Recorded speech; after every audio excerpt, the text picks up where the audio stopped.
Yo, what up, Nashville? 3HL is on the air. Britt Doherty with you on a beautiful day in the Music City. It is for now. If you like snow, you're getting it, homie. If you don't, just hang out at the house, I guess, for a little bit. But I'm pro Snowstorm. So that's kind of where I am. And I've said this before. Sorry, we're early, behind the scenes, trying to get set up still. I've said this before. I would prefer like 6, 7, 8 inches of snow and just be done with it, as opposed to like a dusting here and a dusting there. And that's what we had last year. What was the snowfall last year? You could look it up, B&A 2024 snowfall. I think it was like 7 inches last year, and it was awesome. I'm seeing anywhere from 3 to 8 on this deal. And I'm going to go ahead and tell you something. If you see Jim Cantori from the Weather Channel in your town, things are about to happen. Guess what, people? He's here. It was upwards of 8 inches last year, around, I think, the same time, I believe. Or was it a little later? No, it feels like about the same time. I don't know. I don't keep track of that kind of thing. I'm totally like move on to the next thing kind of guy. January 15th of last year. That's hilarious. Wow. I'm so on within board. A week. Yeah, I'm on board. I like the snow. I don't mind driving in the snow personally. It's watching other people drive in the snow that makes me irrationally angry. Yeah, I mean, you can't control them. You can control you. Like, I have no problem with it, and my teammates got mad at me one time because, we came in and did the show, and it was snowing, and then, by the time we got off air, nobody was really on the road, and I was like, look, man, we just go down Franklin Road, headed south. It's pretty flat for the most part and all this, and so we do. But what I wasn't thinking about in the moment was that Don Davenport does not feel comfortable driving in the snow, so... And Mayor was going, don't jump like ahead. 70 miles per hour. I was not going 70 miles an hour. Absolutely. I was not going 70 miles an hour. You're out of control, dog. Listen, we got through. For Slay to say you were out of control, dog, I mean. I called Babsy while we were driving and said, hey, man, what the hell is wrong with Mayor? Yeah. We got through 8th Avenue. Was it 8th Avenue? Or 12th Avenue. I forget which Franklin Road, 8th Avenue. We got through all that, and then, it was free and clear over by Overton and FRA, and I was like, here's what I was trying to do. I was in the front, Babs was in the middle, Slay was behind.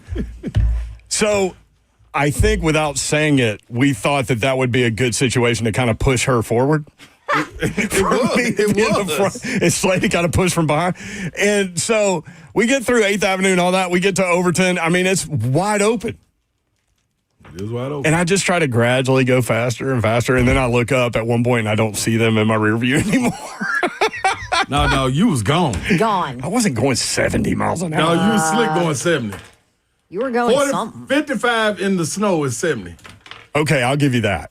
It's like the metric system. And not only just the snow, that was ice out there. There was ice too? Yeah. I don't remember that part. See what I'm saying? Yeah, it was ice. And not to mention, I mean, it's not like Franklin Road was in great condition. Yeah, exactly. But it was empty. It was just ice. Yeah, but they got them cold spots, though. Right. Like where the sun don't shine. And there were cars in the ditch.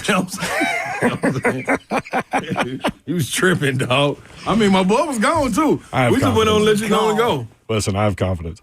Y'all got home, right? Yeah. Eventually.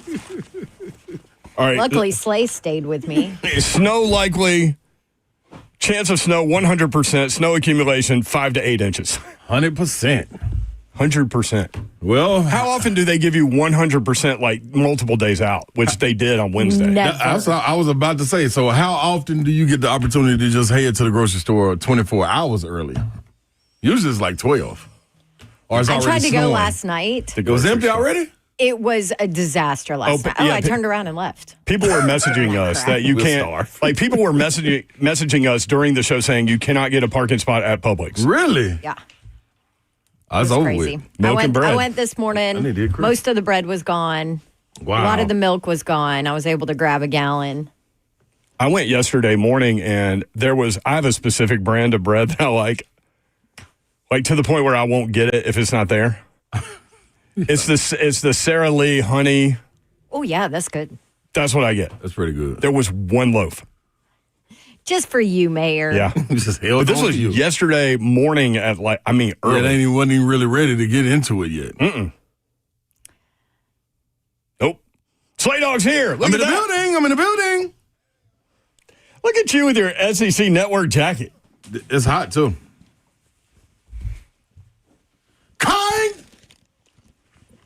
I can't even finish it no more. I can't even finish it because I don't know if the car has. I don't even know if the car got tires. I will say, you. Chain tires. I thought maybe you couldn't finish it because you have been just rolling around this country this week. I have been rolling around the country, and let me tell y'all what happened. What had happened was, I still need to watch that. See, yeah, listen, I'm telling you right now. I always think about when I see you. Jamie Foxx, stand up. Dog, I'm telling you. What had happened was. I keep on telling you, man. I know you do. I ain't going to keep on telling you. You know I'm going to do it now. You are. I'm locked in. This is the thing. I got my roller luggage. Yeah. So I put all my little suits in there. But when I'm gone, I'm glad you said that because my roller thing busted the last time and I forgot until you just said that. I got to get online. That's the worst thing to ever do. Walk through the airport with a full piece of luggage. That's busted. Where you can't That's roll busted. Dog. You just got carried. I don't know how spoiled I was with the rolling. like either, okay, so this is what it is. Either I'm extremely weak or extremely spoiled. I don't think it's the extremely weak part. I would think maybe both. That's how I felt, Babs. Well, let me ask you this, though. Why didn't you just check it? No. No. No, because my plan was to get off the plane and go home. Oh, okay. And get my suit. But Chris said, I got you. So she met me up here. But she was put in charge of getting my suit together. So I'm the one that usually matches everything up. So what y'all see on Saturday was her doing. So you come back into town. Always did it. I'm cold-blooded, Babs. Okay. So you come Who back knew? into town just in time to leave before the storm? Yes. Right back out. But I do want to say, I'm happy to be back. Felt good to get back in Nashville. Columbia is nothing.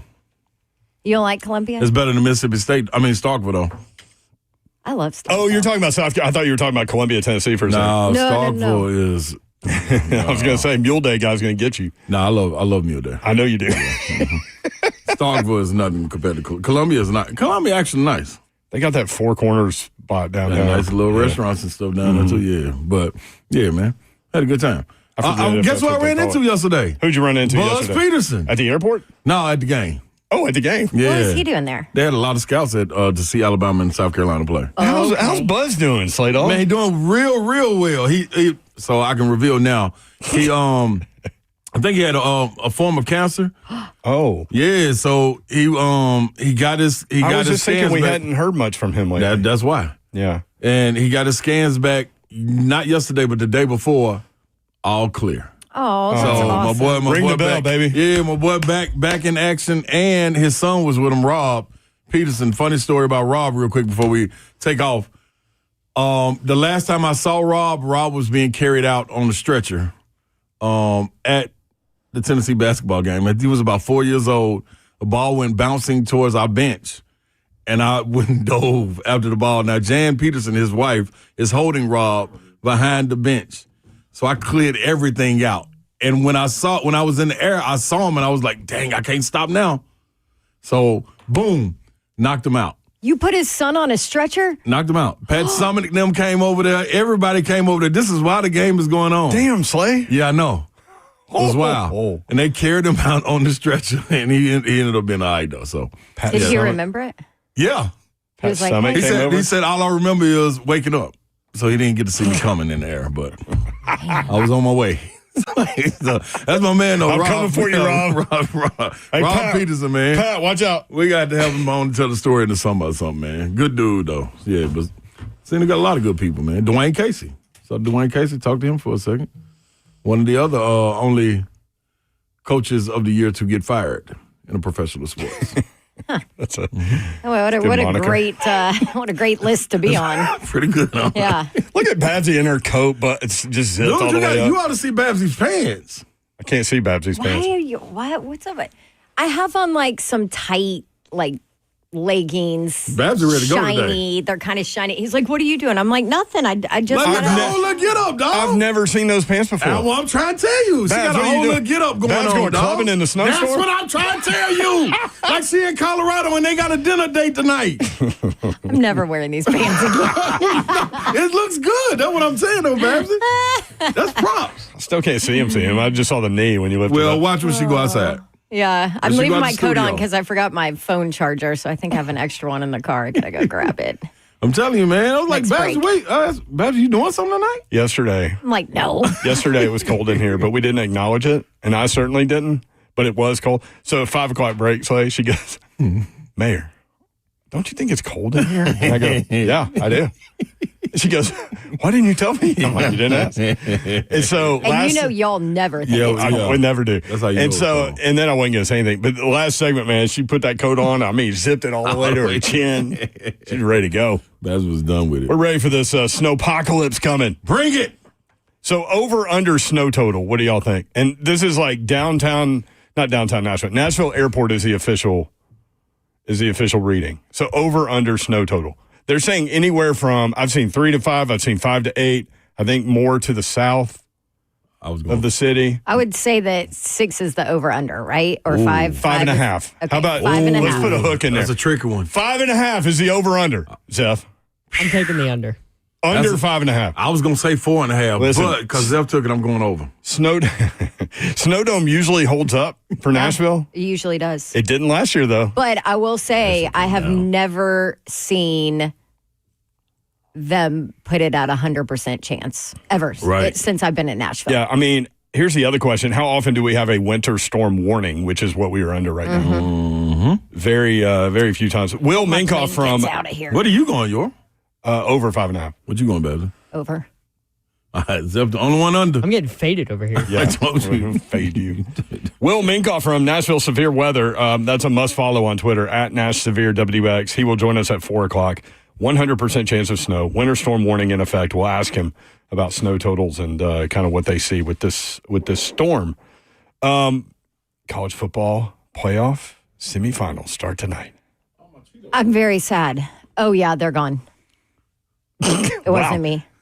I just finished them off. Somebody left like 5 Cheetos in the bag. Who would and I'm do like, such a thing? I didn't even Bird, know. probably Bird. I didn't even know Yeah. about this. Yeah, and so I was like, well, somebody's going to be a jerk enough to just leave 5 in this massive bag, so I'm just going to finish them. Good job, Babsy. Yeah.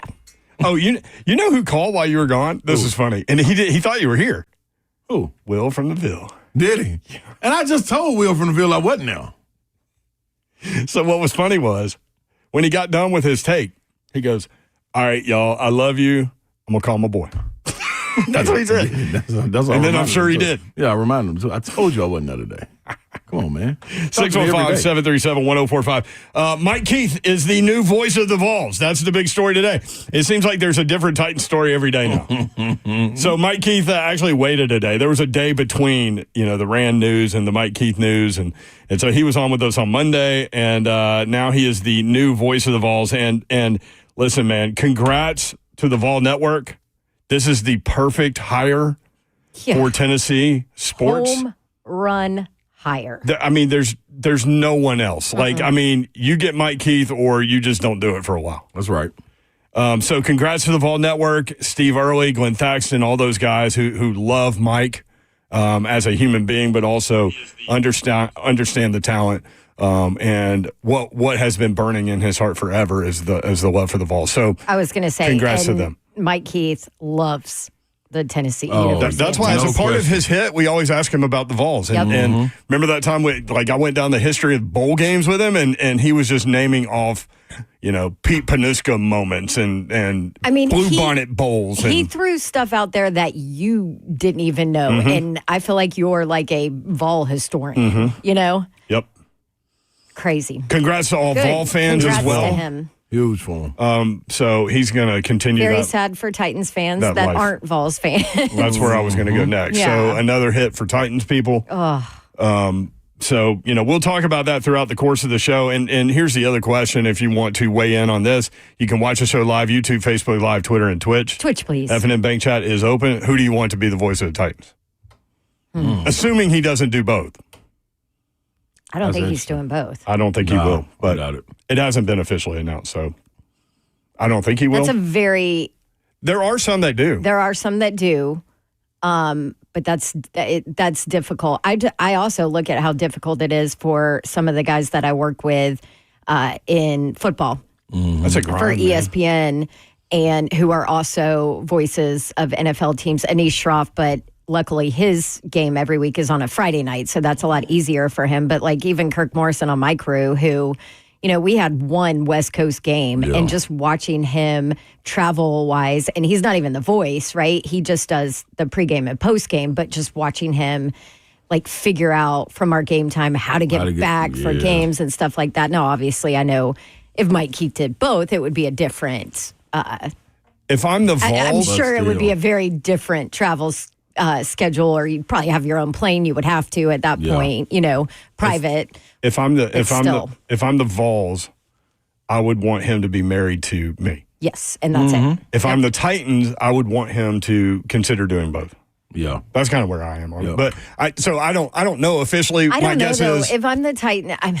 It's hard to say though because it's Mike Keith. Nobody knows this franchise and the history of this franchise like Mike Keith. Right, Nobody. right. Nobody will fill his shoes. Right. Nobody. So I'm so happy for the Vol Network and my friends there, just on a personal level, and I'm so happy for Tennessee fans and our family there, and I'm so happy for Mike because I know that this is a dream come true for him, and can't wait to talk with him about it. So that leaves us with the question, if you want to weigh in, who would you want to be the voice of the Titans, the new Vought?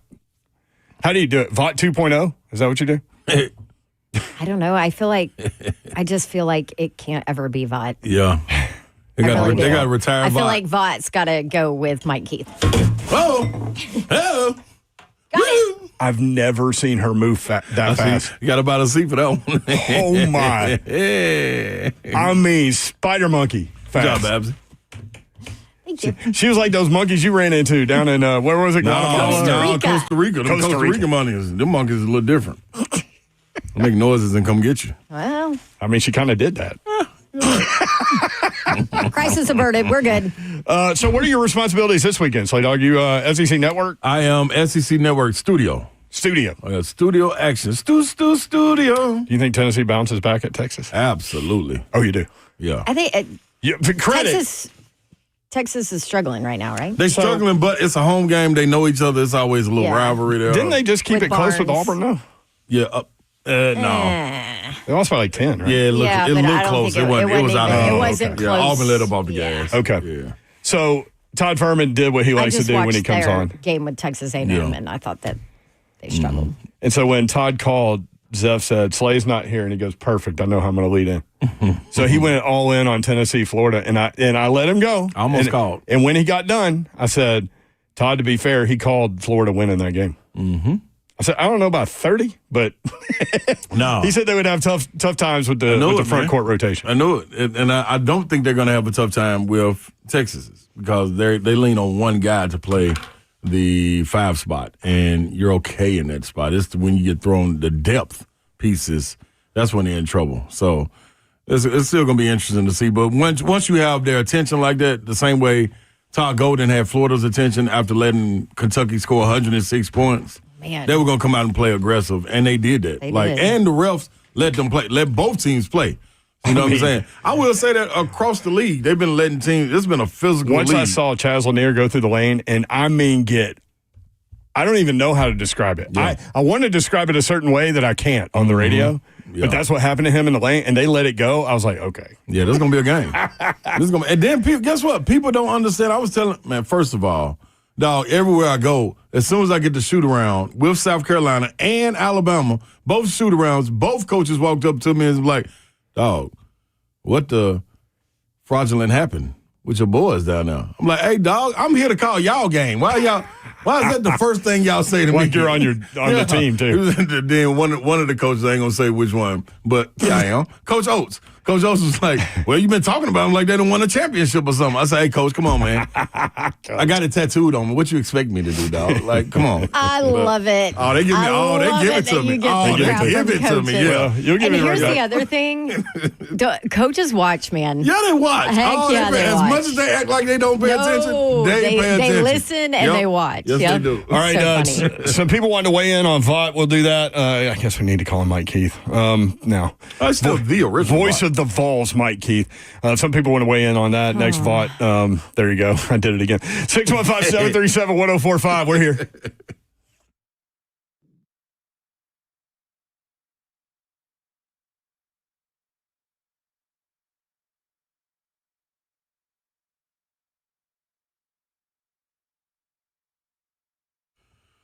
What's happening, good people?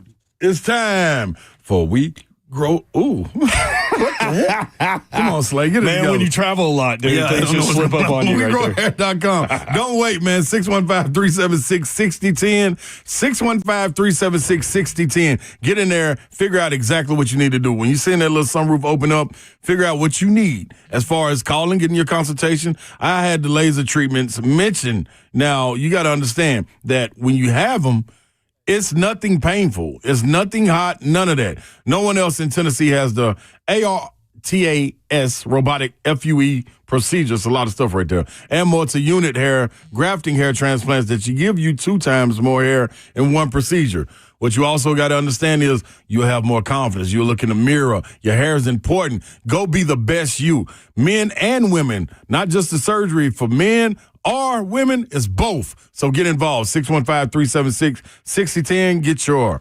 consultation today.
After 27 seasons in Nashville, a Titans legend is moving on, but his legacy will always remain with the Titans. From comebacks, 30 seconds to go. Tagovailoa on the ball, looking, in trouble, trip, sack! Yes! Oh, hell yes! to ending dynasties. Brady in the end zone, takes the snap, looks, fires, pass batted up in the air, intercepted, and returned for a touchdown, Titans, Logan Ryan! From historic runs, Mariota gives it to Henry. Henry bounces it outside. 5, 10, 15, stiff arm, 20, 25, 30, 40, stiff arm, 50, 40, 30. He's on his feet. Big chase, 20, 15, 10, 5, touchdown! Titans, 99 yards! to division titles. Right hash, 37 yards to win it. Snap, set, Sloman's kick is up. His kick hits the upright and goes through. Yes! It is good! Yes! AFC South champions reside in the 6-1-5. And of course, every miracle. Do the Titans have a miracle left in them in what has been a magical season to this point?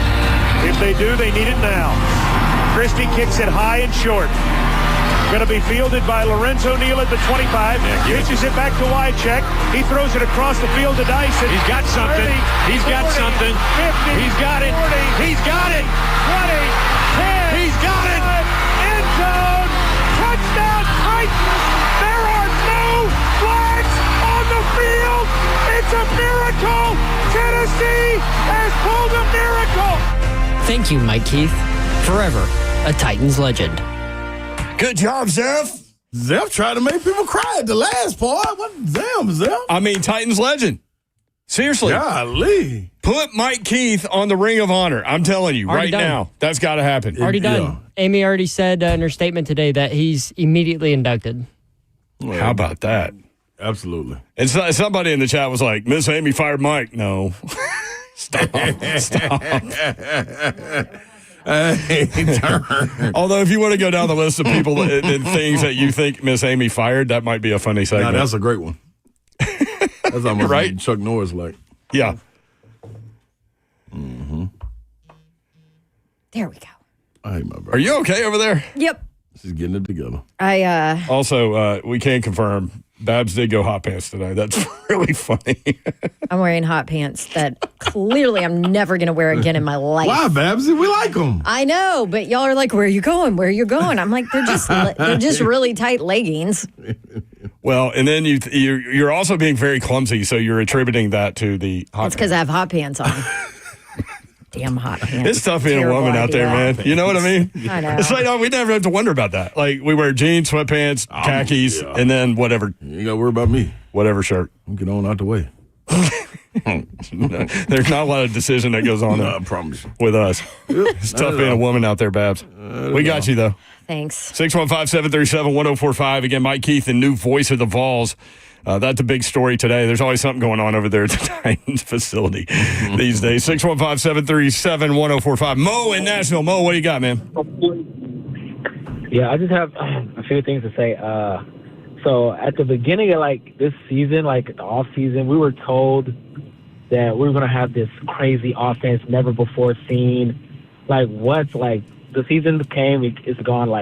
I don't know what was so special about this offense. I get thinking that they were going to be good, but I think that's going a little too far. Like something we've never seen offensively.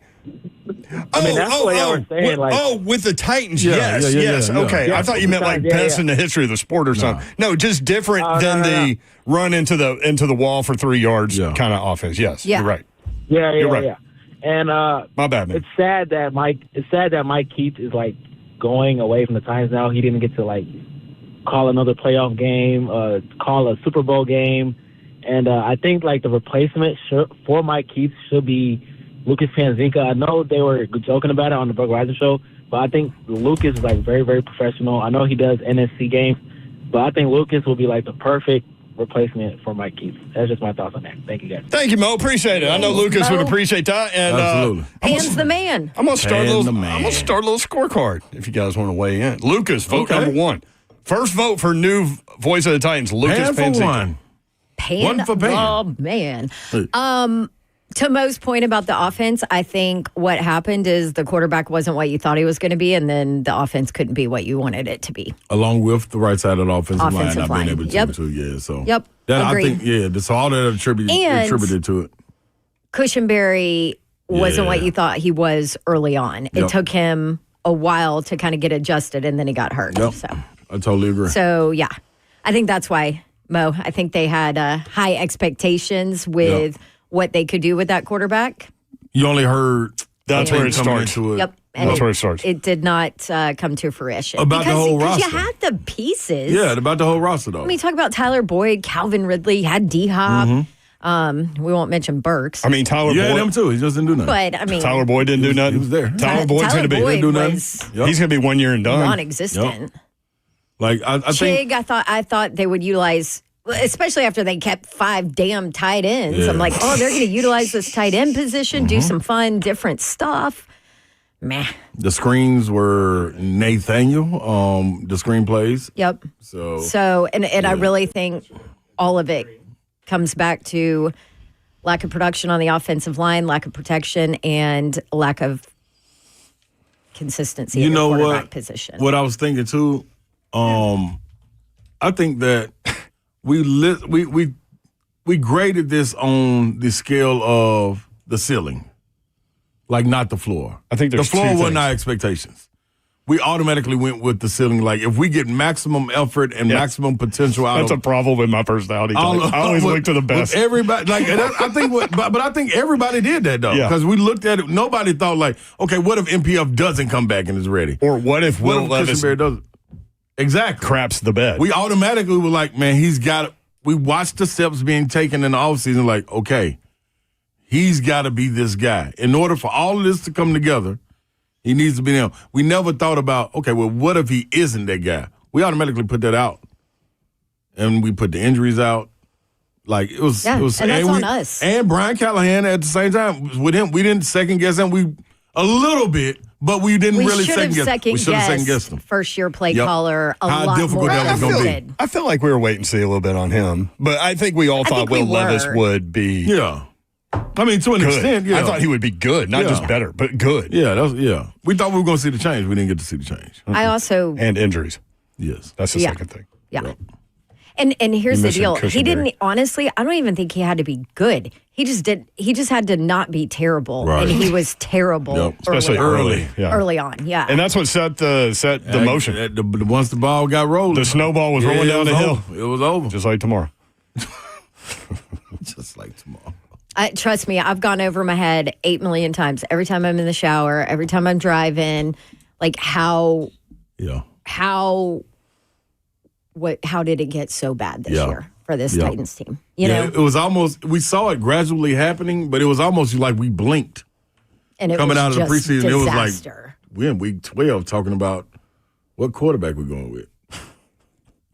Like this is over. Then they played both of them. Yeah, this is like we right here at it, y'all. Listen, they did what It's they over. needed to do to get the Make it first through. overall pick. Sitting in that Here we are. stadium, watching that game against the Texans, first half. And Any games, actually. no, I'm just saying when I sat in the stadium and walking in there by myself, sat in a row, there was nobody on the row but me. Yeah. Nobody in the row in front of me, nobody on the row behind me. And just watching the body language on the field. Yeah. And I'm not the guy that questions effort, and I'm not questioning effort. I'm just saying body language is a different deal. I've never seen anything like that. Yeah. Yeah. I never. I didn't anticipate that. I'm season never going gonna question that way. effort either. But as far as I mean, Big Jeff kind of did. yeah, I mean he's in there, so he can. I'm saying like He basically He said, suits up every day. He basically said, "Look, I'm He coming can out say here whatever. to win a game, and I'm not worried about the draft and all Right. that. But like seeing what I saw out here, Right. My thing was the lack of execution. Everybody, like we talked about it early on in the season, and it was small blips of it when we were pointing out all the way up to week 4. We were pointing out small things like people certain receivers not blocking Right. on screen passes or running plays, or it was so much little stuff. So much little stuff. Running back position, missing blocks. Then Will Levis had a little drift to him. Like it was so many little small details that added up, and it was like, well, the drift. Yeah. We talked about the drift. That was for like 2 or 3 weeks. Yeah. We did that. And then it got fixed, but by the time it got fixed, we were already somebody already took the brakes out. Yeah. Like it's so it was so much, man. It's almost like we're eulogizing the season right now. We are. 615-737-1045. My buddy Sean Berner's listening, and he used to coach the Fort Campbell High School football team when I was doing those games, and they won 3 state championships. And it's all about quarterback. I mean, they had everything else, but Antonio Andrews, who played for the Titans later, was their quarterback. And, I mean, this dude was like a video game out there. He was kind of like Mose Phillips at Hillsborough. He played quarterback, safety, kick returner. I mean, he never came off the field. What was he for the Titans? Running back? Fullback. Like, he gained a bunch of weight. I think so. Yeah, I remember that. It was interesting because he wanted to play for Kentucky so bad, and they wouldn't recruit him. And I remember talking to Bobby Johnson about him, who was coach at Vanderbilt. And it's tough for those guys. Like, if you don't get the in-state school looking at you, then other schools of that nature don't really dive in. Yeah. Isn't that interesting? Yeah. But him and Trey Powell was a running back. Like, they literally scored like as many points as they want to score every day. And anyway, he said, this is why I brought it up before I used this word yesterday, bloviated. He said, tell Slay thank you for the advice on the Florida-Tennessee game the other night. Very fruitful. You're welcome. That's me. 615-737-1045. Zach in Mount Juliet. Zach, what's up? Hey, guys, a big fan of the show here. I know there's been a lot of negativity about the Titans season, but I wanted to share a very positive experience I had with Mike Keith. I only met him one time back in high school. I went to a seminar at Vanderbilt, and he told the story. I don't know if he's told you guys the story before, but he told our class basically the first broadcasting gig or one of the first events he ever had to do was a paintball championship. Yes. And he knew nothing about paintball. And then they said, don't worry. The world champion, like the female world champion of paintball, is going to be your color analyst. You'll be fine. And then on the day of the event, she had laryngitis. The kid sings the whole thing by himself. But moral of the story, he talked about, just adapting to whatever comes in life and make the most of it. And that always resonated with me. And, I talked to him for 5 minutes and it felt like, he's known you for years, but I'm super happy for him with Vols. And Slay, I'm sure you can attest to it. Basketball season, even next year, it's going to be kind of exciting to hear him too, kind of speak about that in a different endeavor that we're used to hearing him. And I think it's going to be really interesting next year. But that's a great thanks point. for taking my call, guys. Appreciate it. Thank you, man. Yeah, I think it's going to be great. It's going to be super dope. When you look at it with him coming in, the history of Babsy hit on it. The man knows history of baseball, basketball, football. Like, he is embedded into the fabric of Tennessee sports. You know what I mean? From watching his mentor in John Ward, being able to follow in his shadows, also watching from afar with Kessling, and then him going out and perfecting his own style. Like, I've always heard it in football as well. It's going to be interesting for me to hear the dynamic with him and Bert Bertelkamp or whoever it may be, if Bert still isn't there, but Bert Bertelkamp cracks me up. I listen to the radio. Yeah. Like when I watch Tennessee games because of Bert Bertelkamp. I love Bob too, no question about it, but I was gonna be interested to see the little quirks that Mike Keith has for basketball, because you ain't gonna say touchdown Titans, whatever that is. Sack! Yeah, sack! Yeah, I saw in the chat someone asked earlier, how many times do you think he accidentally says touchdown Titans instead of touchdown Tennessee? Oh, I think he's done it for 25 years. Serious enough to he's already thinking about that. No, he's walking. There you go. It is hard though, because I do Titans Tonight or Titans Talkback, and I'll say 3HL ever so often because it's just in brain. The other day on SEC Network. Whenever if I answer the phone for another show, I always, because how I answer the phone is this 3HL, what's your name, where you calling from? I'll always say that regardless of what show I'm on, and I slap myself in the head. So for me, and I've said this multiple times, and if you like what I do on the radio, you'll appreciate this. If you don't, then you can blame these guys. It was John Ward and Mike Keith that made me want to get into radio. So listening to John Ward back in the day, people don't understand now, unless you're of a certain age, games weren't on television. until that JP game of the week and stuff like that hit.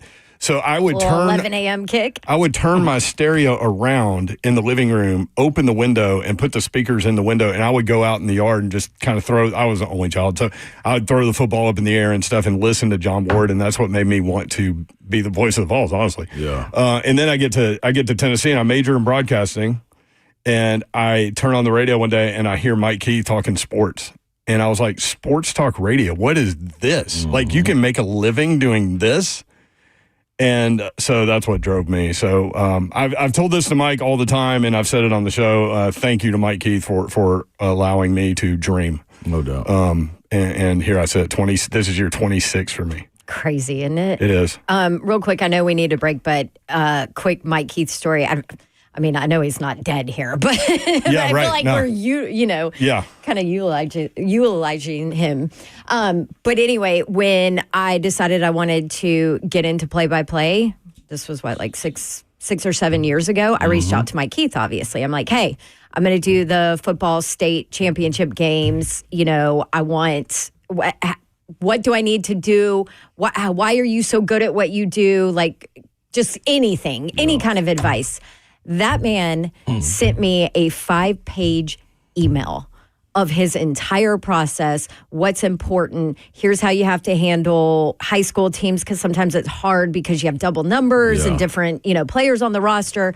I mean, like, everything about his process he sent to me, and then called me and was like, hey, just want to make sure you got it all and you understand what I was saying here, and here, like, he's the best. Yes, that's one of the things I got from him too. Is doing this job. There are very few things you can control. One of them is preparation, and I got that from him. Yep, just like you did. No doubt. 615-737-1045, 3HL 1045. This one.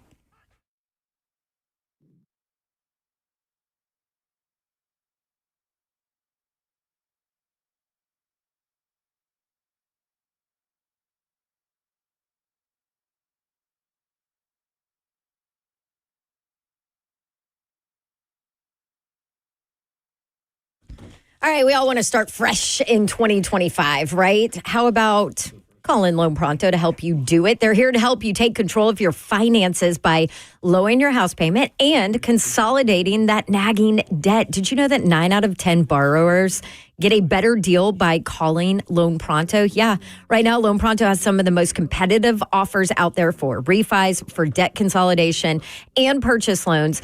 And those are starting in the low 5s APR. So if your current rate is over 6%, don't settle for paying too much. Now's a great time to call Loan Pronto and see what they can do. Lock in a lower rate today. Even if you're in process with another lender, I would absolutely suggest calling Loan Pronto.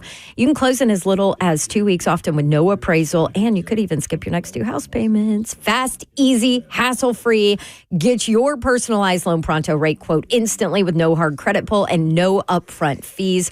I did it with Loan Pronto years ago, and it was awesome. 615-499-5780, loanpronto.com at 615-499-5780, loanpronto.com. Equal housing lender, NMLS 1661781, subject to lender approval, NMLSconsumeraccess.org.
3HL 1045 The Zone. Literally words out of my mouth right before I turn my mic on. I'm the least professional. I mean, we're supposed to, so we're filling out our Super Bowl credentials or whatever, and they need a headshot. Well, I mean, I don't really have one. I found one from Slay's wedding, and I was like, here's one. And Slay goes, yeah, I think you need to take one without the sunglasses on because it's for like reading our eyes. Yeah. I'm like, oh my gosh, I'm an idiot. Probably wants the eyes. 615-737-1045. I have a headshot of you somewhere that I sent in for something else. Let me check. Thanks, Mom. Yep. I'll get back to you. I wonder if Team Mom Martha has one. Definitely. There's a folder. Oh, man. It's a girl. Yeah, I think I'm good. Mike Keith doing Tennessee basketball. I hadn't really thought about that. Dude, that's gonna be awesome. That's gonna be pretty dope now. Now, I remember him calling Tennessee baseball games, and man, he was good at it. Yeah. He was doing games when, like before Wilkerson, when Todd Helton was there. Yeah, Wilkerson will still be there. So, and Helton hit a grand slam to put Tennessee in the College World Series, and Mike was on the call for that. Yeah, I mean, he went nuts. It was so great. 615-737-1045. I think I talked to him about that call one time, and I think he doesn't like that call because he got excited. Because he got excited? Yeah, like in his mind, maybe too excited. I don't know. Mike is so particular. Yes. Very. Like somebody wrote me the other day, today. I can't wait to express. John Ward was that way. Really? And that's his guy. That's who he grew up. Yeah. See, I can't wait to respond to this guy. He said, wow, Slay, every time when Alabama missed a shot right there, you can hear Slay sigh. Like, Now, I want to write him back and tell him now, you need to go watch the whole thing because I love good basketball plays. So when Colin Murray-Boyles was missing putbacks, I was saying, oh, come on. Like, listen, man, you're going to get me. It had nothing to do with being for a team. Everybody's looking for that. Yeah, like I like the good basketball plays. Like me messaging plays. y'all about Ravitch during the Tennessee-Florida game. Yeah. Little hand Ravitch. My guy, little hands. He does have little hands. It's so small. Google it. His hands? Yeah, there's so many articles and pictures. Really? About it. I never thought about that, and somebody told me he had small hands. Yep. It was you. Me. And so I Googled it. I went over to shoot around when they were at Vanderbilt and shook his hand and was like, wow. Like, I wanted to shake it again. Like, give me your hand. Let me see your hand. Hey. But it was wild, man. I had never seen a grown man with a hand that small. Google it, it's everywhere. Like, it's like his whole hand would be just ensconced in your hand. Yeah, it's I don't know how to make my hand small. It's like a baby's hands. It's kind of crazy. But he has them. Oh, he does? They're not out. Yeah. His hands, I don't know where his hands go. I have scars on both of my hands. And yeah, but you don't hide your hands. I think I do subconsciously because I'll know people for like 30 years and they'll be like, dude, let me see that. I never know if he says them. Until I told you before. Yeah. But no, his hands go away. Like a Muppet. Yeah, like kind of like if I were to do my sleeves like this. He's good at what he does. I'm not saying that. I'm just like his hands disappear. I just happen to be. I think it was just pop out. I think you as a guy that does games has no chance with a 50-50 audience. Oh, I ain't no in question. a blowout situation. You just have no chance. Nah, I'm just looking for about 65-70% of people saying, "Hey, good job." I'm cool with that. But I did learn after my first year to stop reading. Chris Lowe told me when he got the ESPN gig, he said, especially with SEC fans. Oh, he said, if I'm doing my job correctly, like fans of all of the schools are going to hate me for one reason or another. Yep. 615-737-1045. George and Laverne. Hello, George. How you doing, guys? What up, man? Hi, George. I'm just when Dawn had stated something about Mike, when she wanted some information about, going to the sports camp, what she was going to be doing. Yeah. And I've known Mike. Mike played peewee ball against my brother. They were 11, 12 years old. And I never did like him because he was one of the most arrogant people. But let me tell you what, though. Competitive. He bagged it up. Mm-hmm. He played in 3 different sports against my brother. My brother was always the biggest on every other. But Mike, he had a mouth unbelievable. I can see that. All 3 sports, he bagged it up. Baseball, football, he bagged everything up. So I'm glad for him because I know his parents. So I'm pretty sure this is probably something he wanted. I'm really glad for him. And Oh, for sure. I'll listen to you still guys every day, and you guys do a good job. Appreciate it. Hey, thank you for sharing, Thanks, George. George. Appreciate Most you. definitely, man. Yeah, he played DB at BGA. I know that. Yeah. See that you hate Competitive to see dude, Mike Keith. I'm telling you. move on, but man, like you love to hear the stories like this. I'm happy to spend a day with You know Mike what I Keith mean? stories, man. Yeah. That's one of our favorite people, you know? Man. Yeah. Yeah. I got one. Oh, hey, Hey, Zeph. Where'd you come from? What's up, man? What's up? How you doing back here, buddy? When I was in college, I think it was my sophomore year, Mike Keith came down So like to 5 years ago. Yeah, it was 5 years ago, but I'm still young. So when I was in college, Mike Keith came down and sat for an hour with our student radio station and just answered every question. Any advice he had, he gave it to us for an hour and then took pictures with us afterwards. And then a few months later at Tennessee's Pro Day, he was there. And I was walking, covering the pro day, and I bumped into him, and he turned around and he recognized me, and he remembered my name. And we sat there and talked for another 15 minutes at Tennessee's pro day. And I told him, just thank you for like the advice and stuff. And then when I got here and I started working on The Zone and Titans Radio this year, I thanked him again. So it's been pretty cool getting to have him not know who I am, to learn who I am, and get his advice being this young. And thank you, Mike Keith. Yep. Mike Keith made my connection to y'all, too. Yeah. Zeph? He's Damn, thanks. but that's something. I didn't hear what you said. Sorry. I didn't say anything anyway. No, what'd Go you ahead, say? Babs. No, what'd you say? Not a thing. Go I think, Babs. but that's something that is. I didn't hear important you to him, either too. because I was trying to figure out who Edward Day is in the chat because Moan went off on him or something. Anyway, go ahead, Babs. I'm sorry.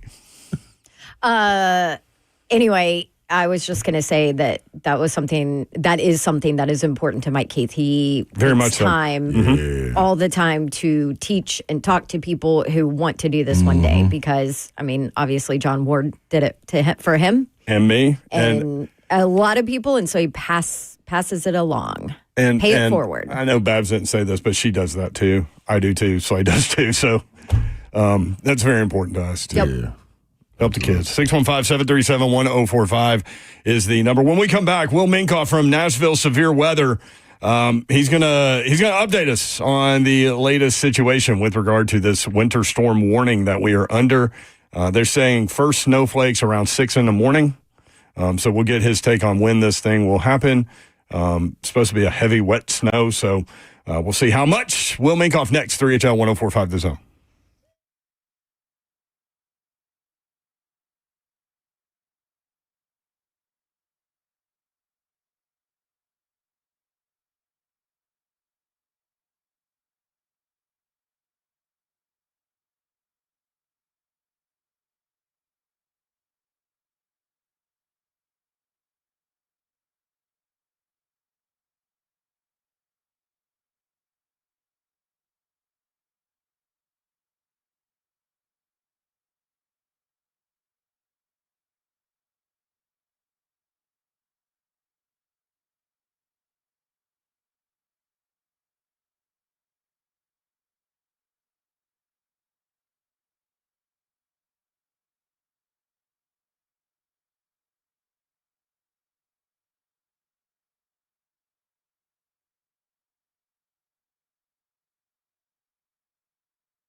I love living in Middle Tennessee. We've got great restaurants, entertainment, sports, and one of the nation's top Ford dealers right here in our backyard.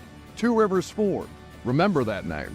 Two Rivers has been a staple in our community since 1983. They're locally owned. They have a non-commissioned sales team, and they sell below MSRP. They've been doing business with integrity for decades. Two Rivers Ford, the South's most trusted Ford dealer.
Good afternoon. It's 4 o'clock. I'm Joseph Bonanno, live from the 104.5 The Zone studios. The big news of the day, the voice of the Tennessee Titans, Mike Keith, is leaving to become the next voice of the Tennessee Volunteers.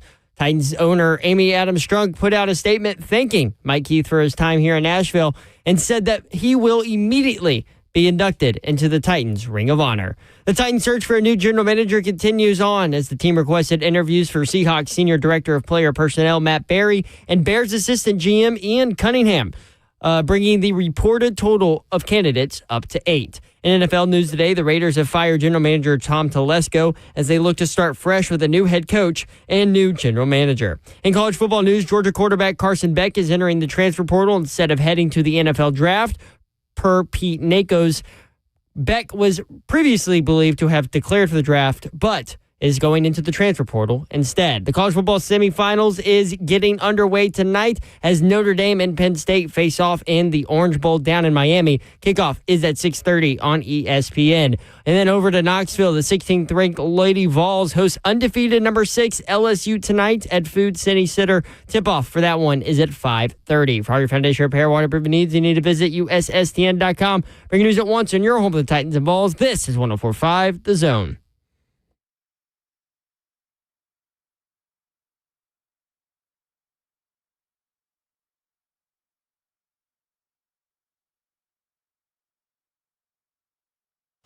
HL 104.5 The Zone. Britt Doherty with you on a beautiful day in the Music City. Snowpocalypse is coming. It is Snowpocalypse Eve here on 3HL. We appreciate all the Mike Keith stories. Certainly, again, keep them coming. Congrats to Mike Keith. Congrats to the Vol Network. Congrats to all Vol fans. And we'll see who gets that Tennessee Titans gig now. How dope was that promo video that they put out with Mike Keith? Incredible. That was pretty dope. Got a little dusty. Yeah. What's going on in here? Dusty. Slay Dog is here. Babsy is here. We'll do intros in just a little bit.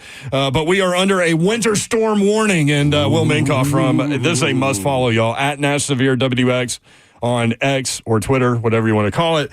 Will Minkoff from Nashville Severe Weather with us. Now, Will, what's up, man? How are you? Good. How are y'all? Doing well. You guys good and connected with the website? You going to be able to handle all this traffic? Well, our website has received some pretty substantial volume today, as you can imagine, with the winter storm warning that's going to go into effect overnight. So explain to people that might not be familiar with NashvilleSevereWeather.com and what they'll get, because you guys will go live during this event. Absolutely. We have a live planned. We'll be live on YouTube and Twitch. Twitch, please. Thank you. Later on this evening, 8 o'clock tonight, talking about what we'll see coming in tomorrow morning. If for some reason something deviates from the forecast, we get more ice or something like that, we'll go live during the event. But it's a much more easygoing live stream for us.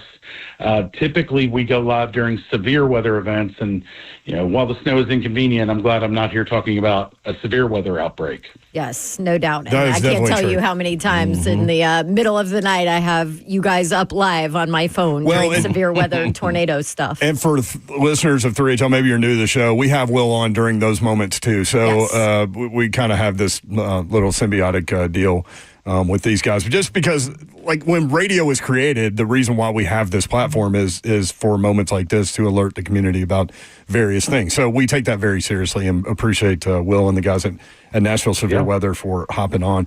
Question, Will. Yeah, go ahead. Go ahead. 9 a.m. flight out of BNA tomorrow morning. What are my chances? I'm going to Pensacola Beach, Florida. Yeah, listen to this. Okay, so two things with that, Dawn. First of all, leave plenty of time to get there. Even if you have to have, an hour to kill in the airport, it's better than abandoning your car on the interstate and dragging your bag along the shoulder to BNA, which we've seen in winter storms before. I think I went. That's a good idea, Will. I went by the airport earlier today. They do have snow removal equipment out.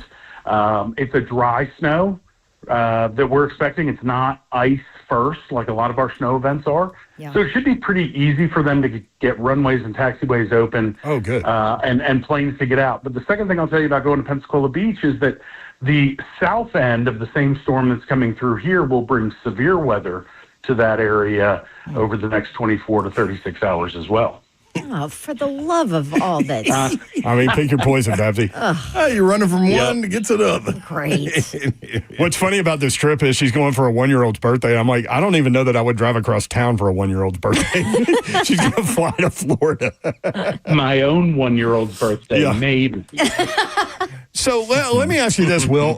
This storm has been pretty much mapped out for the last almost week, right? Like, does it make it easier for you guys to kind of have this kind of ramp up to this storm? Because typically speaking, if people are new to Nashville, we're usually on the edge of everything. Like, it could be raining in 34, it could be an ice storm, it could be snow, and we just don't know until the balloons go up and you identify what the temperatures are above the surface and all these things. Like, and a lot of times we just don't know until the storm comes. But this one, You balloons and temperature at the surface. We're going to give you a job there, Brent. But Listen. no, really, what you're exactly right. Usually there's a lot of uncertainty in lead up to winter events in Middle Tennessee because it's typically moisture chasing cold weather and which gets here first and will it catch up in time, et cetera, et cetera. I heard you guys in the top of the show, Slay, you talk about how, it's a little unusual that 4, maybe even in some cases 5 days out, we're saying, hey, it's gonna snow. Not a mix of something or there's a chance or a possibility. So this event is unique in that respect, but it certainly makes the messaging a lot easier. We don't necessarily have to contend with, will it be sleet, rain, freezing rain, snow, or a combination? But because you're saying this and you're making it sound kind of like simple and it's going to be cleared out, should we kind of be like, it ain't going to be that bad? Or I think so in the afternoon forecast package from the Weather Service, they actually bumped up the snow totals. They've got a graphic out now that is estimating at least through the I-40 corridor 6 to 8 inches. Woo! Right? Wow. That's a significant amount of snow for us. and that's downtown Nashville. I mean, And it includes downtown Nashville. Yeah, absolutely. Now, we're still going with 3 to 6. Some areas may see more than 6. That's kind of our talk track right now. But it won't be easy to remove by any means, but it's not the type of winter event that leads to the real dangerous stuff. Yeah. Frozen exit ramps and overpasses that are slick with ice. Ice bringing down power lines and causing widespread power outages when it's, in the teens or 20s overnight. Yeah. So it won't be easy, Ron, but it's going to be easier than it would if we were starting with an ice event like we do sometimes. And the problem is this is going to be accumulation of it. There's going to be continuous snow, right? Yeah. Yeah. We are expecting pure snow from, I've been telling people today, basically from sunup to sundown, it's going to be snowing. And the real issue here is, can we get it off the roads so that we can get back to our lives on Monday? Right. Oh.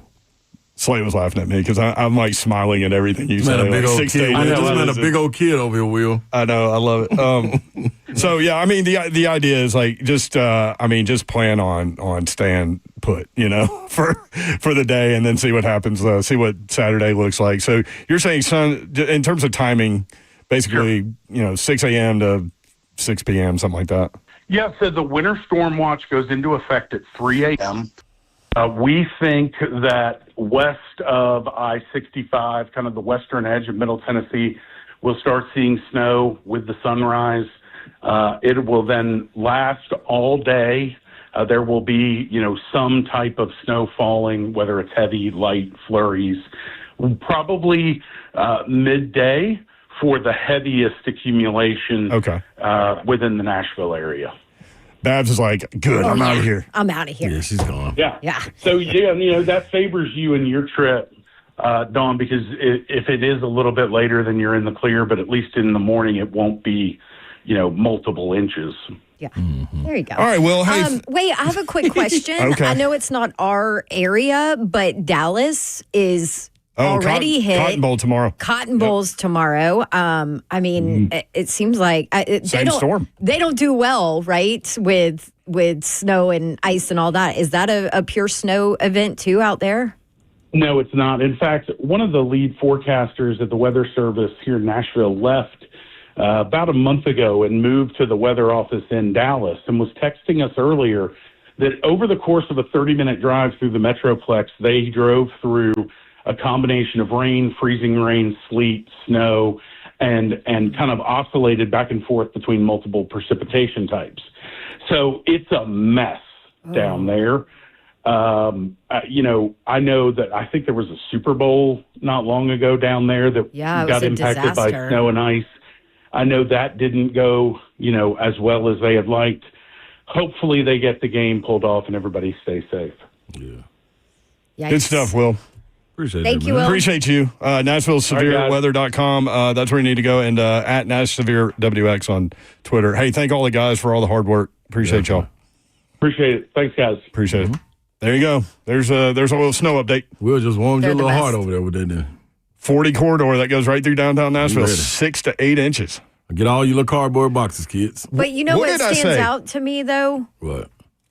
Usually we have the ice first. Yeah, that'd be the problem. So it's the Or ice rain under changing to snow. to snow, Yep. and it's the ice under the snow Yeah. that gets everybody, and that's not going to happen because it's been below freezing all week too. This is just good winter right here. Yeah. Here's one thing to think about though. It won't just stick on streets. It will melt first, and then it'll cover up. So there will be a layer of ice underneath it, Thanks, you. even though it's not falling as ice. Yeah, but it's been below freezing all week. It was above today. What time? It's 35 right now. No, it's not. It's 32. Somebody's off. My phone or your watch. Anyway. watch. Anyway, Feels like 32, but it is 35. So both of y'all are right. the roads are always warmer than the air temperature. Also, just it's going to get wet before it starts to stick. I'm just saying. Well, it's going to be what, 40 degrees on Saturday? Yeah, after it's all over, Yeah. and sun really helps. Even if it's below freezing, the sun can melt some stuff. What did I say though on Monday when it was 1 to 3 inches? I told you when we were leaving, I said this feels like a big one to me. Today it was Earlier in the week when they were talking about this. 615-737-1045. College football semifinals features 3 transfer quarterbacks. That's the way, man. Will Howard from Kansas State going to Ohio State, Riley Leonard from Duke to Notre Dame, and Quinn Ewers.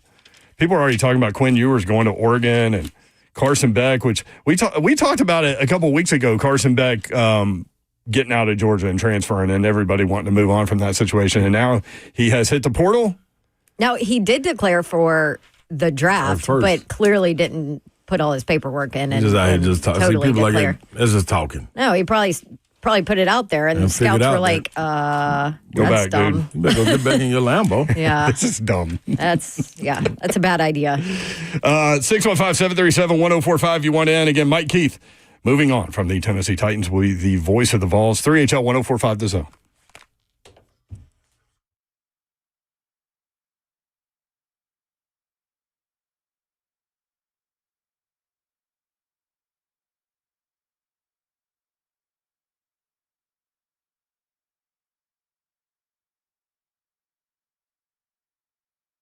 If it's football time, it's scoreboard time. Where are you catching the playoffs? Scoreboard Opry is where you need to be. Scoreboard Opry near Opry Mills Mall in Donaldson. You okay? There's is open late and always warm. You know we're under a winter weather advisory, but don't worry. Scoreboard does not have snow days.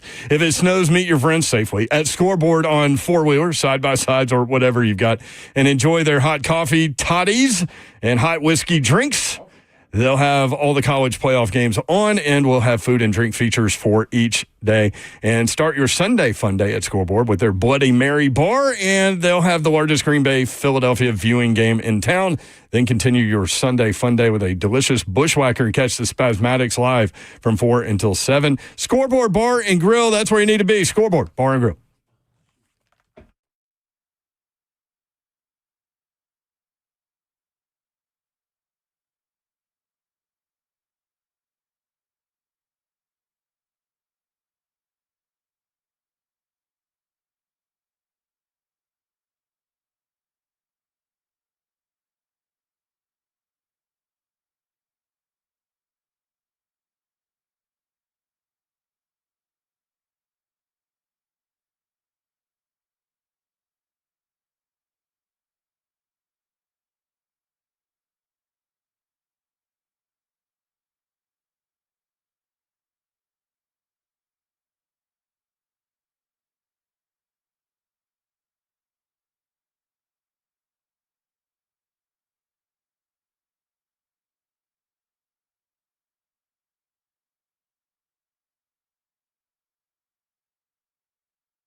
3HL 1045, the Zone. Britt Doherty, Don Davenport, Ron Slay with you.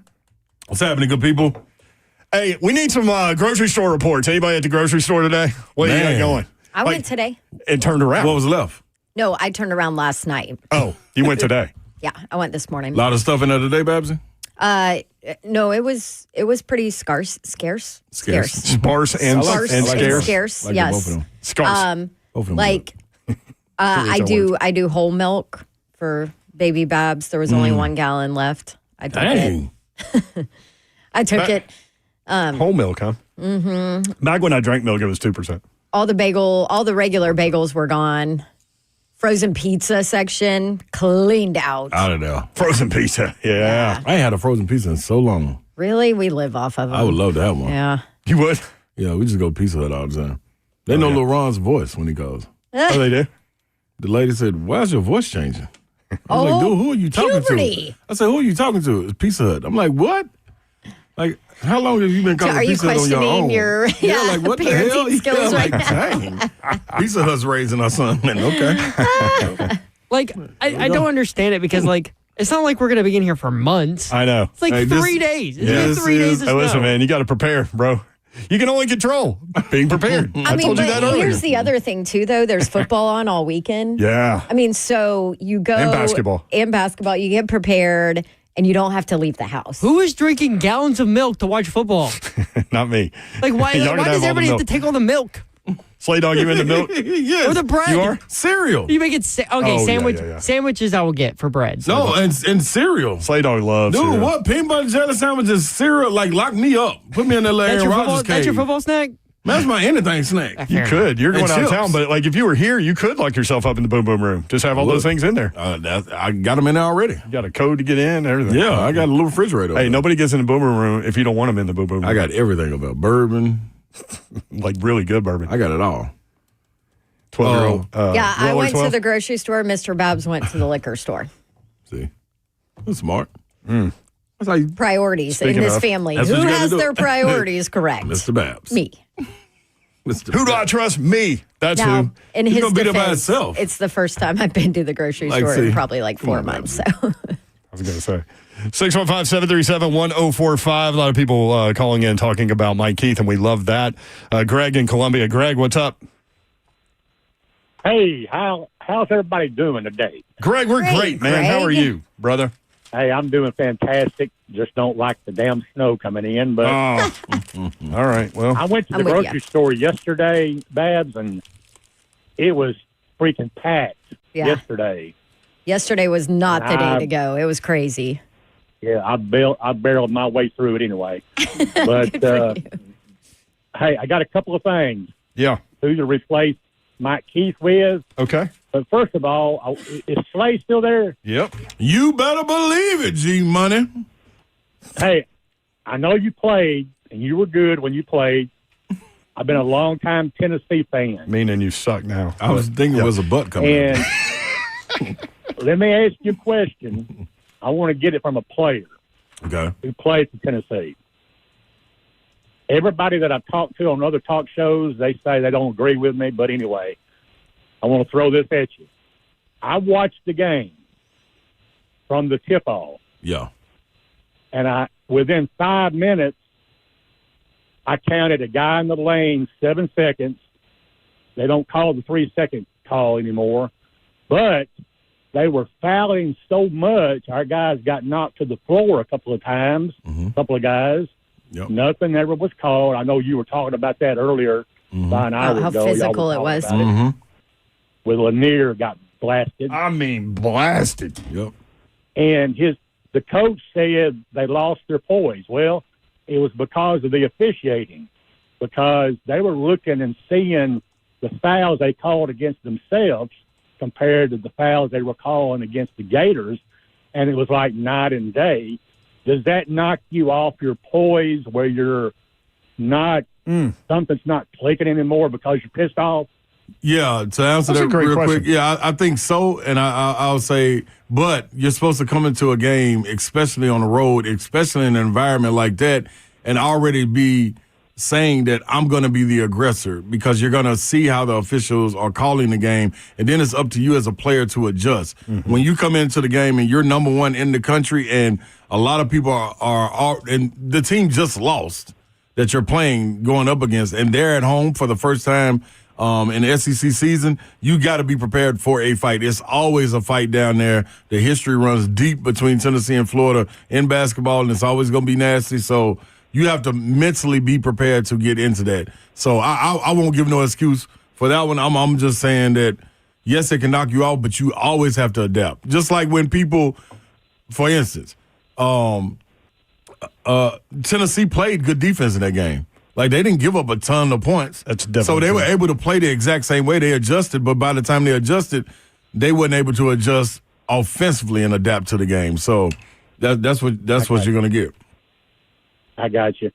And one thing, I saw the video that Mike Keith put out in reference to talking about the 4 legends he's following, talked about being there, watching John Ward, made notes of everything he did. I'm a broadcaster as well. I grew up in the day before cable TV, and I had a VCR back in the day when John Ward was there. I used to tape the games and plug the audio to my VCR into the radio. Back then, it was synced up. You didn't have to go what you got to do now to watch them, but it was synced up. And I had John Ward on my VCRs and doing the play-by-play on the games. I've got a bunch of them downstairs, and now I don't have a VCR that works. So, anyway. Oh, yeah. You can take those somewhere, and they can pop them on DVDs for you. Which are now gone, too. I need to do that. Got to hurry up. Or a flash drive or something now, yeah. I'm just Whatever giving you crap. it is nowadays. I'm just giving you crap. Yeah. Thank you, Greg. I appreciate you sharing, man. Yeah. Hey, hang on a second. Oh, okay. Back to my main call, reason I called. Okay. I think Jonathan Hutton would be a great choice. He was there 15 years. The guy knows the Titans. And I know you guys know him. Mm-hmm. And I think he would be fantastic to step in there. And I kind of hope he does. But anyway, okay. Thanks you for taking my call. I know he'll appreciate that sentiment. I was on hold for an hour. And you're lucky I stayed there. Oh, we're lucky, Listen, Greg. man. We appreciate. Listen, we've got other people on hold. We're doing the best we can to do the best show we can. So I appreciate you holding, Greg. And if you don't have time to hold, we do not hold it against you for popping off. But thank you. Hey, thank you, brother. Appreciate it. Can't even get mad at Greg when he hits you with thank you, brother. Like, I'm not mad. I'm just trying to explain. No, I'm saying me in general. Yeah. You were very nice. Mm-hmm. Babs Like, if you don't like it, hang up. Yeah, Bab doesn't like that sentiment. I'm always nervous when callers say that because I know how Babs responds. I'm glad you always jump in because I know. It's like Mayor protects me. I looked at her. I was like, trying to gauge if she was going to open her mouth. At least he said it at the end of the call, because if it was at the beginning, I'd be like, snipe him. And he wouldn't have got all of that great question to you and the great sentiment for Jonathan and all of those things. All right, I'm keeping score on who you guys think should be the next voice of the Titans. Sylvia in Nashville. Sylvia, what's up? Hey, Dawn. Hi, Sylvia. I hate to always bring this up, but I'm the Travis Henry friend. Oh, yes. Yeah. How are you? That was my nephew. That the Tennessee Titans gave that truck to. Oh, wow. Yes, That's girl. awesome. So let me tell y'all the little story real quick. So I was in the store the other day, and he walked in the store, and he goes, Auntie, I got this video I want you to look at. And I'm like, what is it? And it was a video of him. And I said, what are they doing, the story of him? He was like, I don't know. He was like, you think I should edit some of it? I said, well, do you want them to think that you're crying? See that you're crying? He was like, well, I said, well, just look at it, whatever you want to do, whatever, So my birthday was December 27th. You know how your phone, Facebook, or whatever reminds you of that day, and I didn't do anything because my sister passed away. She works at the Comfort Inn right across the street from the Titans.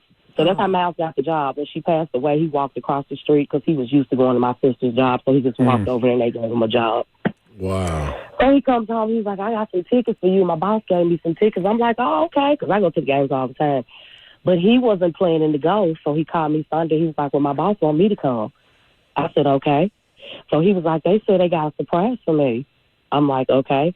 So I'm running late. I get there, whatever. He come Miles walking out with a new truck. That's the story. What? They said Miles was the sweetest kid, and they didn't know my sister passed. Just kind of walks with his head down a little bit, but he's a really sweet, nice, humble kid. Great sense of humor. He's such a sweet kid. And he's excited about being with the Tennessee Titans. So I just want you guys to know that was my nephew who won that truck. And we waiting on him to go pick it up, so I'm going to let y'all see him picking us up. Hey, that's dope right there, man. Sylvia. Tag us, yes. I saw you wrote on Twitter, cool. right? On X? Yeah. Yes, I put it on there. And I called in the other day to speak with Dawn because I had some more juice for her, but I was on hold for a long time, so I had to hurry up and get out. I wanted to tell you, Ron, you know how we do. Yeah, ain't no question. So Call you back. After my sister passed away, we get to the house with her after everything, and Miles is a comedian. And everybody's in the house. It's about 20 people. And the house is really, really quiet, and Miles comes in. He goes in the refrigerator, out of the refrigerator, in the microwave, in the oven. And he's looking around. My mom goes, Miles, what are you looking for? He said, now, I know she didn't just eat my hamburger before she got up out of here. I know she didn't eat. He said, she asked me for half of it, and I cut it in half, and she done ate my whole hamburger. But it was so funny at the time. He was like, Mal. He was like, she done ate my hamburger. Oh, my goodness. Well, he got a truck now to supplement for that. That's so right. Cool. That's he can go buy some of all his hamburgers he want. That's And awesome. you heard what she said. He got the fully loaded like the players. Yes, sir. Just That's what I'm like talking the about. If you're going to do it right. Do it right. He was at the car lot yesterday or the other day. Yes. That's It's too heavy, very man. nice. Hey, thank you for sharing, So I Sylvia. want to tell y'all thank you and tell the Tennessee organization. I hope they listen. We really, really appreciate that. I wish my sister was living so she could see that. That's they awesome. listen for sure. Appreciate Yep. that. Yep. Thank you, So I Sylvia. just want to tell them thank you, and I'll call you guys later. I know you guys have some more people on hold, so thank you guys. Thank you. Happy Thanks, New Year. Sylvia. Yes. Oh, Nice little story. Good feel good awesome. story, man. See, look what Mike Keep did. 615-737. Good stories that come down. There we go. 1045. David in Nashville has a grocery store update. David, what's Uh-oh. up? What's going on, guys? Hey, Yo. Publix has no chicken, no ground turkey. What? 90% of the meat is gone. 75% of the produce department is empty. No waters. All the milk is gone. Bread gone. Eggs gone. No. Stop right there, Mike. I'm tell you what you do. You go back up there and you put the clothes sign on there for them. Because ain't no need They don't everybody have going back up. Yeah, anything. y'all ain't got nothing. The hell? I'll bet all the beer's gone too. Come on. The beer and wine is still there. Chicken broth is Wow. gone. Dog food's still there. Paper towels, toilet paper, all that stuff's gone. Wow. What? Man, for a day, for a 24-hour event, snow right. event. I was going to say, like, by Sunday, Zeph you'll be now. good. That's a Man. little crazy. Which Publix are Thanks, you at? David. Yeah. Publix on Harding Pike. Okay. Wow. Thanks, Dave. Man. Appreciate that, man. Thank you, David. See, That's a I long didn't, street, I though. didn't even look at the, like, chicken and meat and whatever. I'm like, I'm out of town, whatever. They survive how they survive. Here's your frozen pizza, bud. Mother Nature trying to turn everybody into a vegetarian. Oh, goodness. Oh, no by the water. way, see No ya. water. Last night, see you wouldn't want to be you. Yeah. Mother damn nature. That's a good one. That was a good one. That was a shout out. I never know what to say. That was a good shout when I out. take Wait, over what for did you I on add that on deal. to? I added on some. You added on something, and I just let it go. I forget what it was, though. I forgot what I said. So it must have been just, I mean, just incredible what you said. Yeah, probably. You can't even remember when you said it. You don't remember? No. Well, you know I don't remember. Yeah. Come on. Don, you were halfway out the door by the time I said it. Yeah, I that's mean, true. yeah, there's a jet stream behind her. Gone, She gone. Dawn gone. 615-737-1045. Tony in McMinnville. Tony, what up? Hey, what's going on, y'all? Yo. 2025 needs to calm down. The whole year need to calm down. That's what I'm talking And about. it's early. Yeah, it's early. I'm telling you, like, all right, we got Mike Keith, the voice of my adult life. When I hear the Titans, I hear Mike Keith. He's going to the Vols, so I'm happy, but I'm sad at the same time, which I think a lot of people are feeling. It's kind of like a 9-year-old that got in trouble and you're trying to talk your way out of it. I'm standing in the middle of work going, wait, but what? But they won't let him. How's he going to, I'm freaking out. Then we have Snowmageddon, as y'all like to call it. I'm driving through I'm driving through Woodbury right now, and there's snow on the ground from 3 days ago. In Woodbury? Wow. In Woodbury. That's crazy. That's a great community.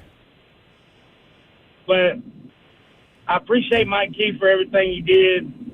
He's the great. I mean, it's kind of ironic that they announced this the day after the anniversary of the greatest call he ever made. There's probably some reasoning there as to why they didn't do it yesterday, I would guess. I don't know, but yeah, that's a great point. I didn't think about that. Yeah, with everything that's going on in the world, don't buy all the bread, don't buy all the milk. Do like I'm going to do, make a crock pot of chili, curl up with a book.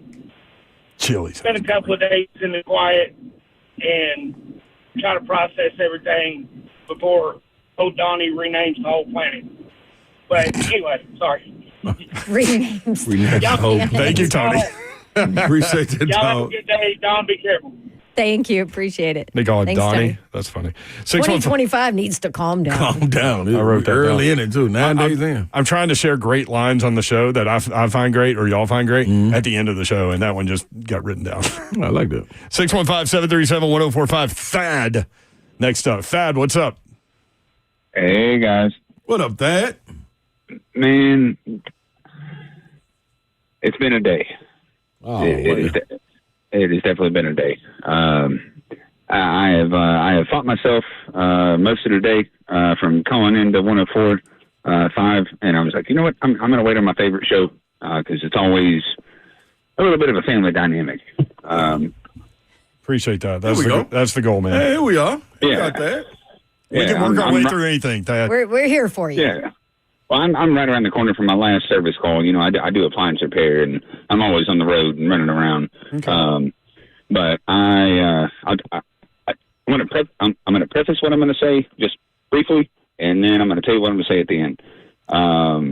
There are 2 times in my entire life that I will 100% remember. One was when I walked in. I was working at Hooters, and I was a cook. I was a cook, by the way. Well, I mean, we figured you weren't up front. Yeah. Pretty good gig We right figured you there. weren't waitressing. Pretty good gig. Tight shorts, little shirts. Yeah, I walked in, and somebody had told me that my favorite guitar player died. And that was terrible, and I'll always remember that. Which was who? Dimebag Darrell, the guitar player for Pantera. Oh, okay. He was shot and killed on stage in Johnson City or maybe like South Ohio. Super crucial. And the other time was when I left the service call today, and I sat down, and I turned on the radio, and it was on 104.5 like it is always because I drive around the state of Tennessee, and it was Buck Rising, and it said Mike Keith left. And I was like, wait, what? I just wanted to call. I just wanted to call in, and I was waiting around to catch you guys because, like I said, there's a little bit of a family dynamic. My thought on it is, I was 14 years old when the Music City Miracle happened, and our TV was malfunctioning at the time, and we had a radio in there, and I turned on the radio, and I heard that call, and I saw it, and then from there I was hooked. I'm very happy for Mike. Because that's his alma mater, you know what I mean? Yeah, and like I'm happy for him, but I'm also sad. Just with all the sacks and the freak and Arthur Wan, and Mayor of Murfreesboro. Mayor of Murfreesboro, absolutely. The thing that I would say, and what I'm going to end this with, is a little bit of a change-up of a Mike Keith call, and I'll leave it to y'all to interpret what I'm saying. But what I'll say is it's hard for me because I never really followed like a team like that until we got the Titans. And, when the Music City Miracle happened, I was hooked. I am every single game. I don't care if it's 2-14, 3-13, 13-3, every single game. And watcher, you know what I mean? I'm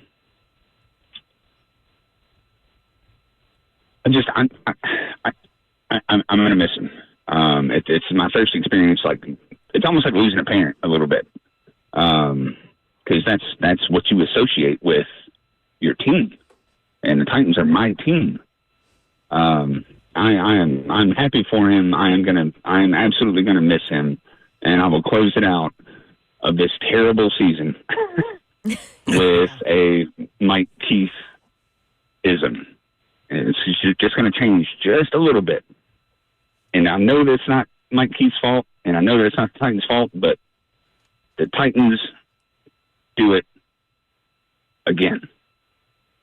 I love you, Mike. I know I'm sure you're not listening, but there's a generation of people that are going to love you, and they're still going to love you, and definitely are going to miss you. Thank you for sharing, Thad. Appreciate you, man. Dad. That's dope, man. Pretty good right down that end. 3HL 615-737-1045.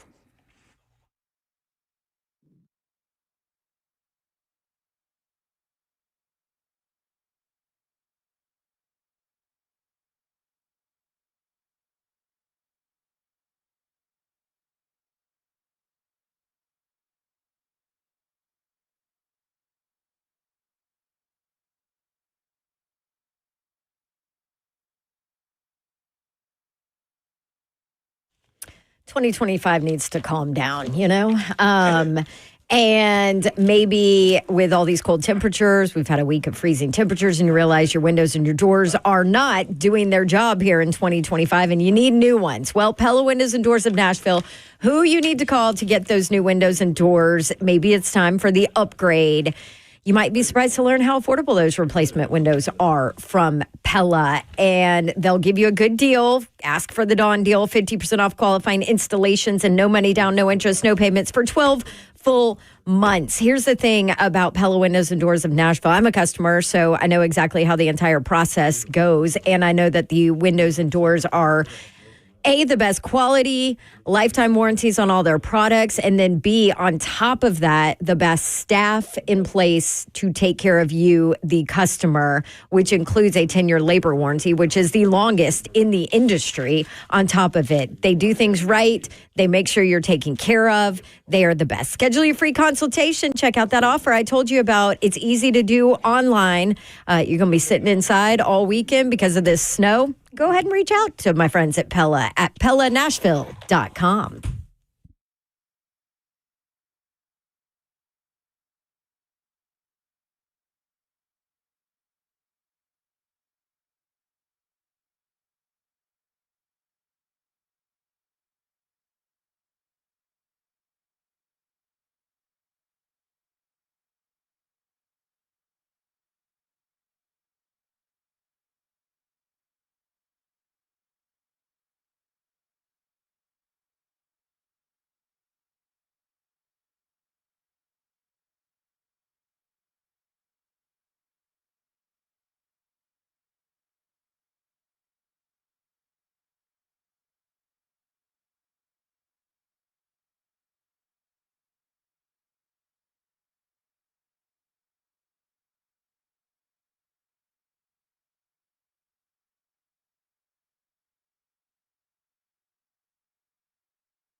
Welcome back in to 3HL right here on 104.5 The Zone. Locked and loaded on this good old Thursday. Good people getting ready for this snow apocalypse that's coming in. But we had our guy, what's Will's last name?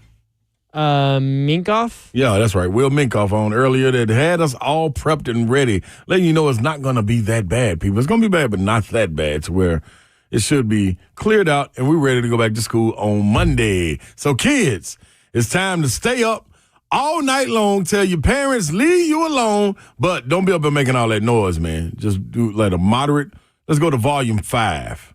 We go to volume 5 or volume 4, you're going to be safe. If you raise up to about a 7, parents coming up there and making you put all them games up and go to sleep. I'm telling you, you don't want to be that kid, man. You want to be the one that's up on phone, texting and talking all night long. I've been there before in the snow. It's a good time, man. You will have that. We got Mike Keith stepping away, going to follow a dream job with the Vol Network, going out there, and we're going to bring some joy to some Vol fans. The people have been waiting on this, man, with Bob Kessling announcing his retirement, him stepping away. It was set up with the door open for Mike Keith to venture back in, and I think, man, all of us think the same way. We're going to miss Mike Keith, but also understand that this is him following his dream, too. Like, to be able to follow in the footsteps of a guy like John Ward, who for him, was his absolute like, that's it. mentor number one. Yeah, that's it. That's it right there. So, on the phone lines, who we got? We've been taking calls all day for you to share stories about. We got Will in Nashville. There we go. Will, what's happening? Chat about the VOD. Hey, Will. Hey. You guys hear me? Absolutely. Yeah, we got you. Hey, just want to share a Mike Keith story I had from I think it was the 2016 season. I was fortunate enough to get to go sit in the press box. A friend got me in there, and I passed Mike Keith in the hallway in the little press box area, and I saw him, and I was like, "Oh my gosh, Mike Keith!" We talked for a minute. I got a photo with him, and then after the exchange, I left thinking, oh my gosh, there's like so much that I didn't get to say, that I didn't have the chance to say. So I wrote him a letter, and it was like a pretty long letter, and it was just rambling on, and just basically like a trip down memory lane, and just telling him, what kind of what he meant to the team and what he meant to, like my childhood, really. And I don't know how long it was, maybe a week or two. I got a handwritten letter back from him, and I've got it right here. It's on Titans radio letterhead, actually. Says, Will, I cannot begin to thank you for your note.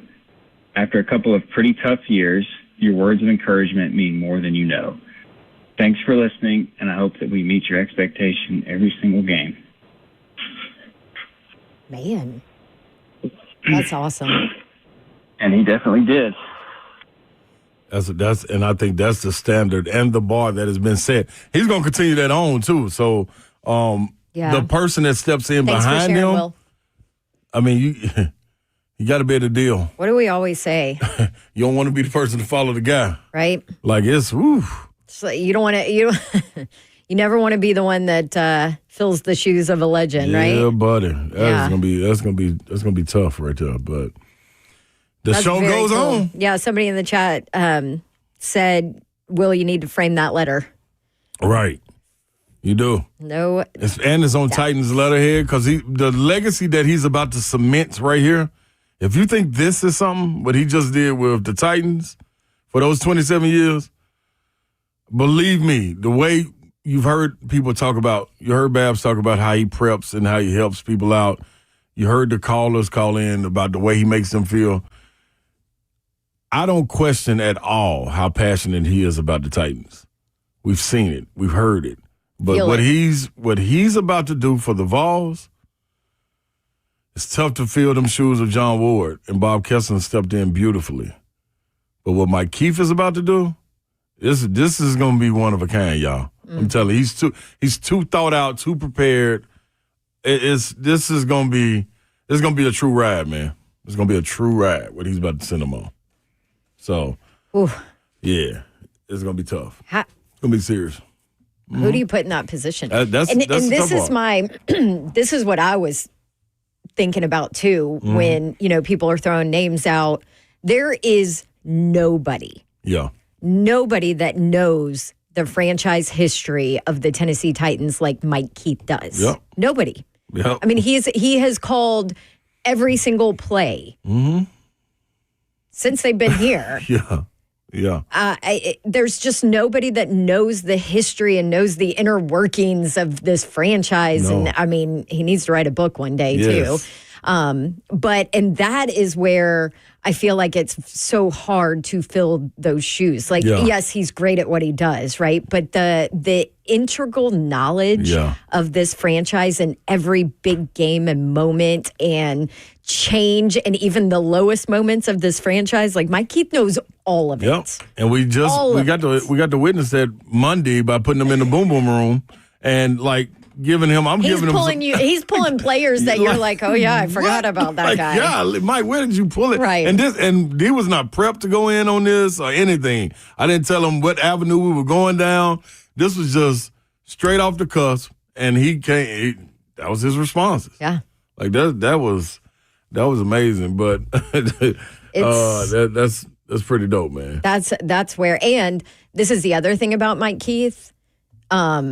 And Coach Mack is great, right? And whoever, and Wycheck was great, and everybody in those roles were great. But Mike Keith makes every single person that he works with so much better. So much better. I did play-by-play, or I was the color analyst for high school basketball. By the way, that's the other thing. Mike Keith still, after 25 years of being the voice of the Tennessee Titans, still took time out of his schedule to call TSSAA games.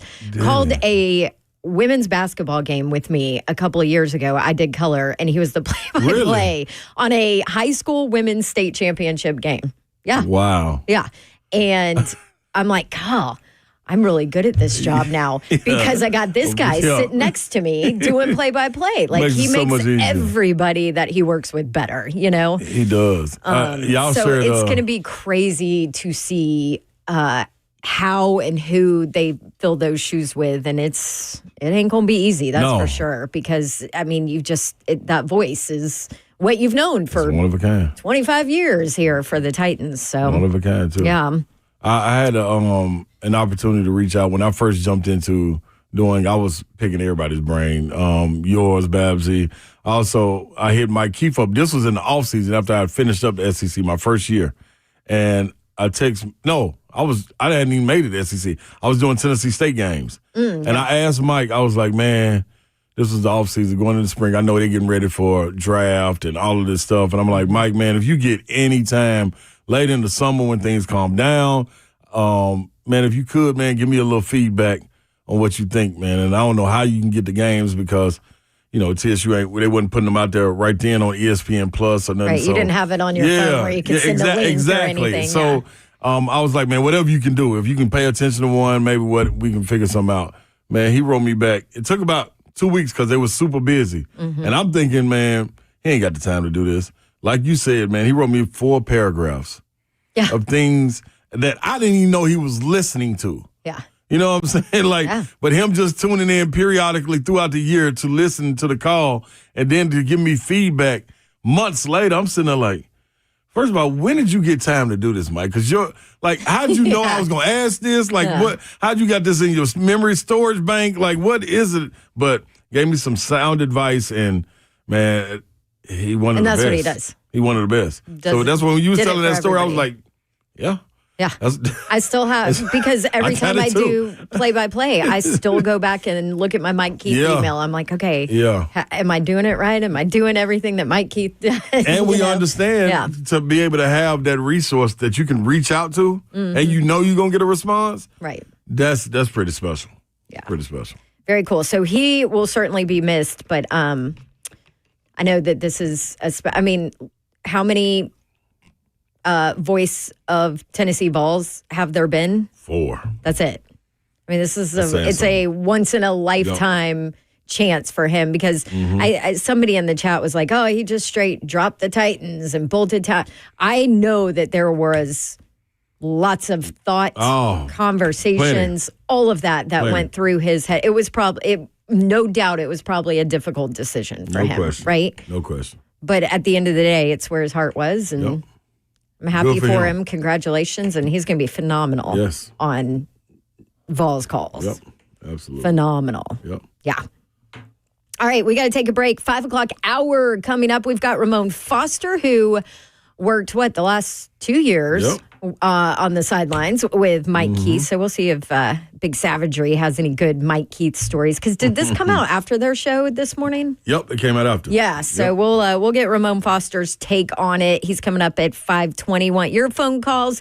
Who do you think should be the next voice of the Tennessee Titans? 615-737-1045. This is 3HL 1045, The Zone.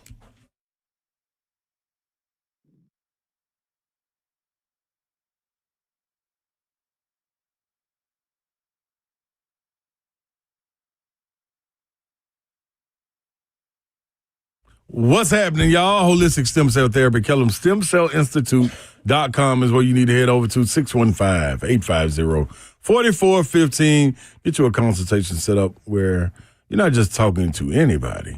Not like he has just anybody in there working, but you're talking to the man himself, Dr. Kellum. He comes in, Ethan Kellum, who is coming from a sports background. He understands that part of it and everyday life. Like, he doesn't just help athletes. This is not just for athletes. This is for the everyday human being out there that just wants to be active, just doesn't want to deal with pain. That pain being inflammation that runs through your body. Everybody gets it. You're not immune to inflammation, people. But you do have what's going to take it away. That's your stem cells. So it's your body, it's your cells, it's your solution. They store them for future and continued use. And also, you got to understand they're harvested and redeployed and based on your needs, like my knee, my hip, my shoulder, all taken care of. 615-850-4415. Get the inflammation out of your body. KellumStemCellInstitute.com.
Good evening, Nashville. It's 5:01. I'm Joseph Bonanno live from the 104.5 The Zone studios. Big news of the day. The voice of the Tennessee Titans, Mike Keith, is leaving to become the next voice of the Tennessee Volunteers to replace Bob Kessling. Titans owner Amy Adams Strug put out a statement thanking Mike Keith for his time in Nashville and said that Mike Keith will be immediately inducted into the Titans Ring of Honor. The Titans search for a new general manager continues today as the team requested interviews for Seahawks Senior Director of Player Personnel Matt Berry and Bears assistant GM Ian Cunningham, bringing the reported total of candidates up to 8. In NFL news, the Raiders have fired general manager Tom Telesco as they look to start fresh with the new head coach and general manager.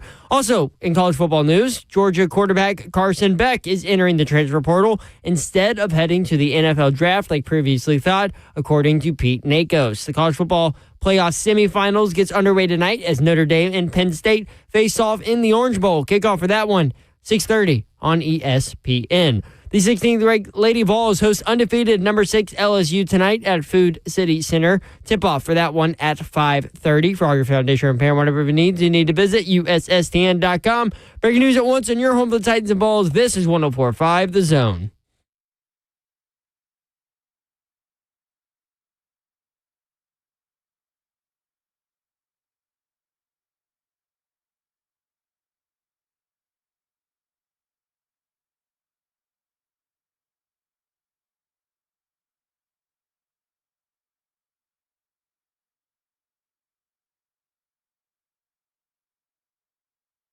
HL 104.5 The Zone. Brent Doherty with you on a beautiful evening in the Music City. You guys excited about the snowstorm coming, or are you not? Woohoo! We've had grocery store updates. Yep. Weather updates. What's the temperature now? Is it getting ready? Are we getting ready for it? It probably ain't even ready for it. I think 6 a.m. is kind of the first snowfall, first snowflake thing. It's but still 35 degrees. Like that ain't gonna I got 34. Oh, 34 now. Yep. Feels like 31, Babsy. Ugh. The high today was 37. It never got to 37, did it? Didn't feel like it. No. That's bunk. Hey. Listen, this whole week is bunk. Tony in McMinnville said, quote, 2025 needs to calm down. Yeah. End quote. Did. He ain't wrong.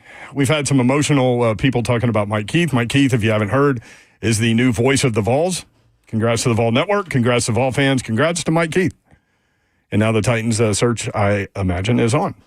615-737-1045. Babsy's trying to hit a plane at 9 o'clock in the morning. Yeah. Will Minkoff from Nashville Severe Weather. NashvilleSevereWeather.com. Y'all need to check in with them as the snow happens. He said the heaviest part of the snow will be through the mid portion of the day. But he said basically plan on sunrise to sunset snow. It's quite a bit. So Dawn's trying to get out of here. He said now the southern end of this, because she's going to Florida, is severe weather. So look out for that, Babsy. Does that mean like hurricane or? No. I don't really mean nothing. It's just heavy Tornadoes? rain and wind. Thunderstorms. He didn't mention tornadoes, but we probably should look at that. Mm-hmm. Yeah, Slay Dog's here. I'm in the building. I'm in the building.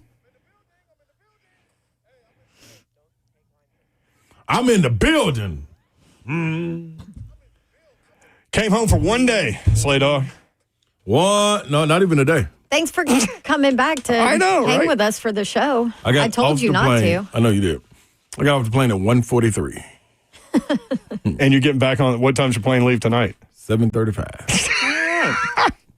A little under 6 hours. Beating the weather, huh? Yep, I'm out of here. Yours going to have enough fun for all of us. I will. I'll be here tomorrow.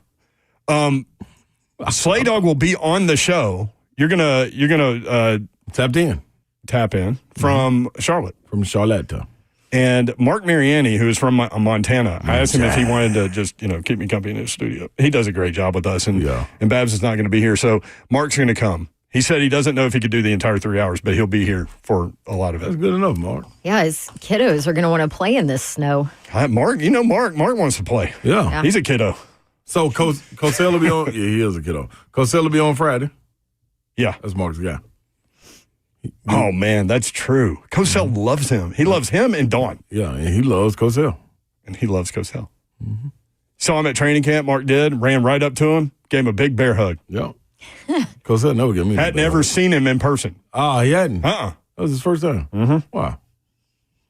I didn't know that. Isn't that weird? Yeah. First time you meet somebody face to face, you go bear hug. What's the name of the show? The NFL matchup. NFL matchup. Yeah, everybody watched that. Mark was all in on that. I caught that last weekend. It's so freaking good. Now It's really good. it's in the weeds, in the weeds, nerd football stuff, X's and O's, and it comes on at like 6:30 in the morning or something like that. So I watch it every weekend wherever I am in the hotel room before my game because I'm always up early doing prep work and getting ready for my game, and so it's always on at like 6 a.m. I'm like, oh, there's my boy Cosell. I'll always take a picture, send it to him. Great. Loving today's show. He's great. 615-737-1045. Yeah, so Greg will be on tomorrow at 4:20. You'll have me in studio. You'll have Slay tapping in like that from Charlotte, and Marianne will be here. Moonshine will be here. Yeah. What was his blood in the water last week? He lost, didn't he? It was not Titans. No, it was Titans, by the way, finished 2-15 against the spread this season. Worst ever. So if you were betting on them, you lost a lot of money this year. Even Vegas thought that they would be better than they were. Yep. Darn, what was the blood? How were they favored in games? Like they were favored against the Texans.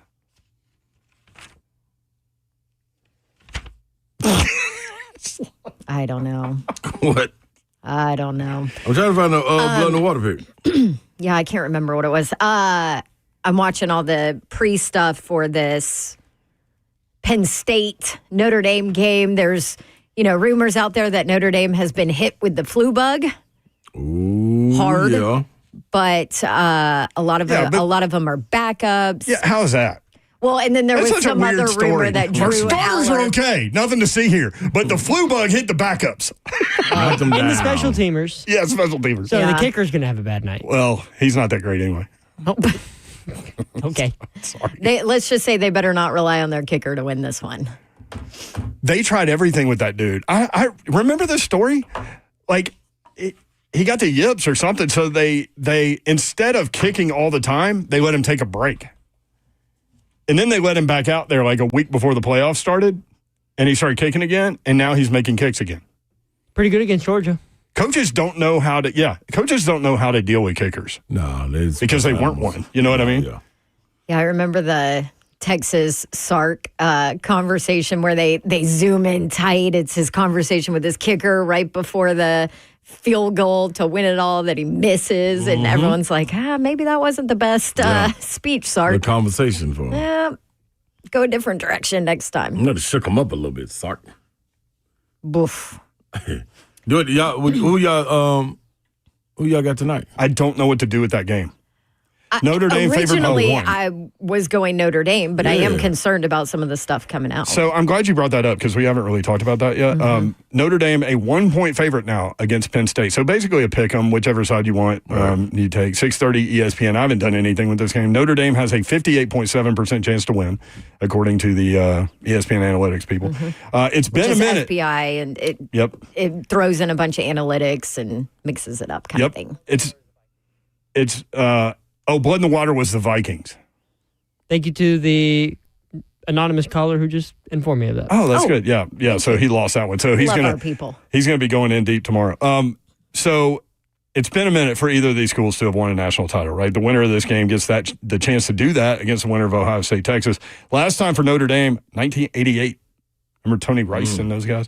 The last time for Penn State, 1986. Wow. No. I think that was against Major Harris in West Virginia back when they were. Oh, yeah. I might be wrong about that. It's in that era though. No, I think that's right. Maybe the Fiesta Bowl. Notre Dame's won 12 straight since losing to Northern Illinois. The interesting part of that is before a 12-game playoff, Notre Dame may have been knocked out of the thing just simply by that loss. You know what I mean? So they definitely are on a roll. No question about that. The winning coach will coach for a chance to become the first black coach to win a national championship. That's never happened. That's wild. That blew my mind when I read that. Well, so that's on the line. It's the 20th meeting between Notre Dame and Penn State. The series is tied at 9-1. historically speaking. They've not played since 2007.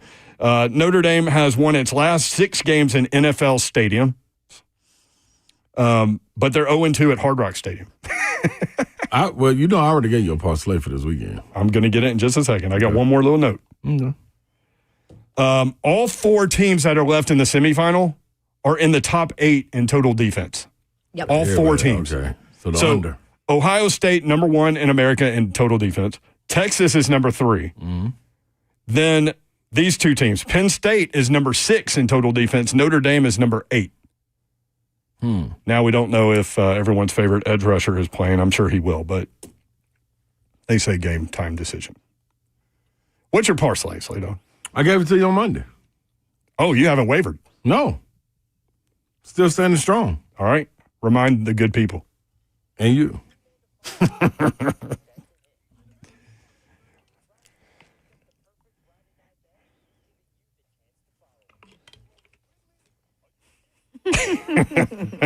There's no gray area.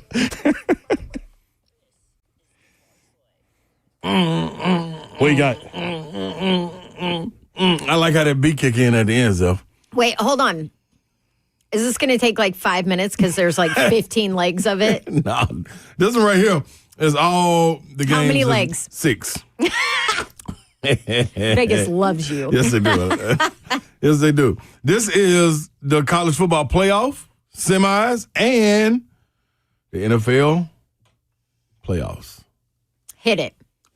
Notre Dame -1.5. Ooh. Why do I want to go Penn State so bad? I don't know. You should go. I don't know why I want to, though. That's why I haven't done it. That's why I know I'm going. Because of their tight end. Yeah, he is a beast. I mean, that dude could catch 15 balls tonight. He could throw 2 touchdowns. He could run the ball for 90 yards. I mean, dude can do everything. But it is tough. And I guarantee you, Kodolnicki has something crazy up his That's sleeve. a hell of a name. Isn't it fun to say? Kodolnicki. It's like tickling somebody. Notre Dame -1.5. Yep. Ohio State -5.5. I love that one. Okay. It almost scares me how much I love that one. Yeah, me too. Is that right? Yep. I was thinking about that today. Yep. But what they done shown. Is it 5.5? That's one of. This is what it was on Monday. I don't know what it is now. It's 5.5. It might have popped back up to 6. Brad Powers, one of Todd's guys. Mm-hmm. That's one of his not lock bets, but best bets. Yeah, one of his 2. Other one is Chargers at Houston. Chargers money line. Now this one right here. Steelers at Baltimore. I took the Steelers +9.5. That rivalry game. I don't understand how you can give up that many points in a rivalry game. They know each other so well. And it's so much on the line. Also, I told y'all earlier in the week how I felt about this. Broncos at Buffalo. I told Todd that you love the Broncos. Broncos +8.5. Yeah. What did he say? He said good. He goes, you know what he said? Actually, he goes, well, I'm sure Slay will move that up to 10.5 and blah, blah, blah. See, Todd. You weren't here to defend yourself. No, I was listening to the first part, and then I had to jump in the shower and get ready to go, so I missed that part. He said he's going to create his own line, move it up to 10.5, and I was like, I really couldn't fight it. Todd need help. I know I will do it. This may not be my last leg, but the other one, the Commanders at Tampa Bay, I took Tampa Bay money line. So that will give you +32.60. Where +32.60. Yeah, where $40. What was the last one? Tampa Bay money line. Yep, against the Commanders at home. I like the way Baker Mayfield is sounding right now. I like the way he's playing right now. Very confident. Mm-hmm. Did you see his press conference too? Lately. No, where he was talking about social media. Yeah, where he talked about he used to. He's no longer checking social media now or keeping receipts. And he was a big chip on the shoulder guy. And that's what he said. He said, that's been a growing process for me. To say I've always been like that would be a lie. I used to keep a lot of notes and try to prove people wrong, but that's not the way to go about life. Holy maturity there. Oh, that's what's up. It's also easier when you're having success and in a position and in a place where you can be yourself and have success and not have to worry about I'm glad you had that ready to go because I didn't, but that's exactly why I said I've been digging what he's been saying. Yep. It's a maturity thing. Mm-hmm. Really comfortable in your skin thing. Growing up. Oh, my baby's all grown up. No more flag planting. Yep. Jock, crotch grabbing, whatever, crotch grabbing. Yep. Mm-hmm. Oh. You love that Baker, though. I do love that Baker. I've always loved that Baker. My boy is all grows up. He's all grows up. He's all grows up. That's from the movie Swingers. Cocky Baker right there. 615-737-1045. All right, that's our Capital One Orange Bowl breakdown for you. We can hit on the Goodyear Cotton Bowl when we come back. Take more of your phone calls. Lines are loaded. And some Big Savagery's coming on, too. Yes, that's right. Big Savagery. It's Thursday. Yeah, Cinque Vente. I keep forgetting what day it is, man. These midweek holiday things, it takes a while to get through those. Mm-hmm. And then impending snowstorms and trying to manage schedules. And anyway. Yes, Big Savagery next. 3HL 1045 The Zone.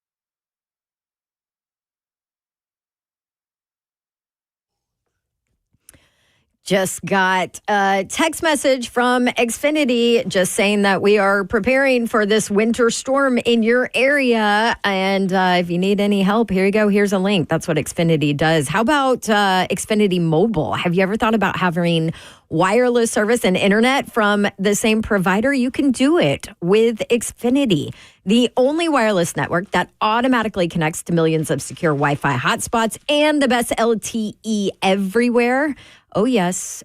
And oh, by the way, you can adjust your data at any time with a wireless carrier that saves you hundreds of dollars a year. From Xfinity, the home of the 10G network where the future starts now. One of the fastest growing mobile services with 5G and millions of Wi-Fi hotspots. $30 a line per month with unlimited data when you get 2 lines. Switch to Xfinity Mobile. They even have mobile plans starting at just $15 a month. Get nationwide 5G included at no extra cost. All you have to do, go to Xfinity.com, call 1-800-XFINITY, or just stop by and visit a store today.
3HL 104.5 The Zone. Brent Doherty, Don Davenport, Ron Slay. Some gray in there. I know. You okay over there? Slay's brushing his beard. Yeah, man. I didn't have gray until I started coaching. There's one kid that brought the gray I'm to like, me. dude, there's some gray. One kid, Malik Deal, who was at Ole Miss. He had a very good game yesterday against Arkansas too. But that's where my gray came from. Malik Deal. Yep, he can be thanked for that. Your beard. You just straight called the kid out. Oh, I tell him on radio. I tell him that everywhere. He's talked about this kid a lot. Yeah, actually. He did good yesterday. I thought it was working with us caused you some gray. Oh, no. Y'all couldn't cause gray if you wanted. What about your brother? Does he cause you gray? Oh, yeah, living with he could. Savage. Savage could.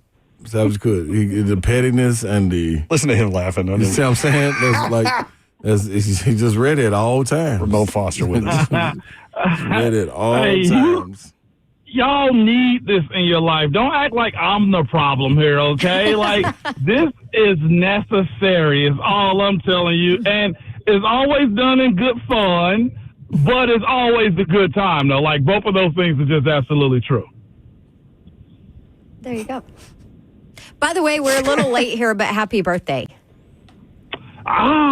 Thank you. I appreciate that, this man. This is the first 39. time we've had you on since your birthday. Mm-hmm. Are you really 39? It is. Young. Yeah, I'm 39. Young. Got your whole life ahead of you. Yeah, old man. How's it going to feel when he hits 40, Babs? Y'all ready there, y'all? I wouldn't know, Mayor. You see how I did that remote? Sure. I heard that. Man, hey, it's a couple people I'll mess with, and let's just say Babs is in that conversation. I don't mess with the Babs. I think Babs is still 25. That's right.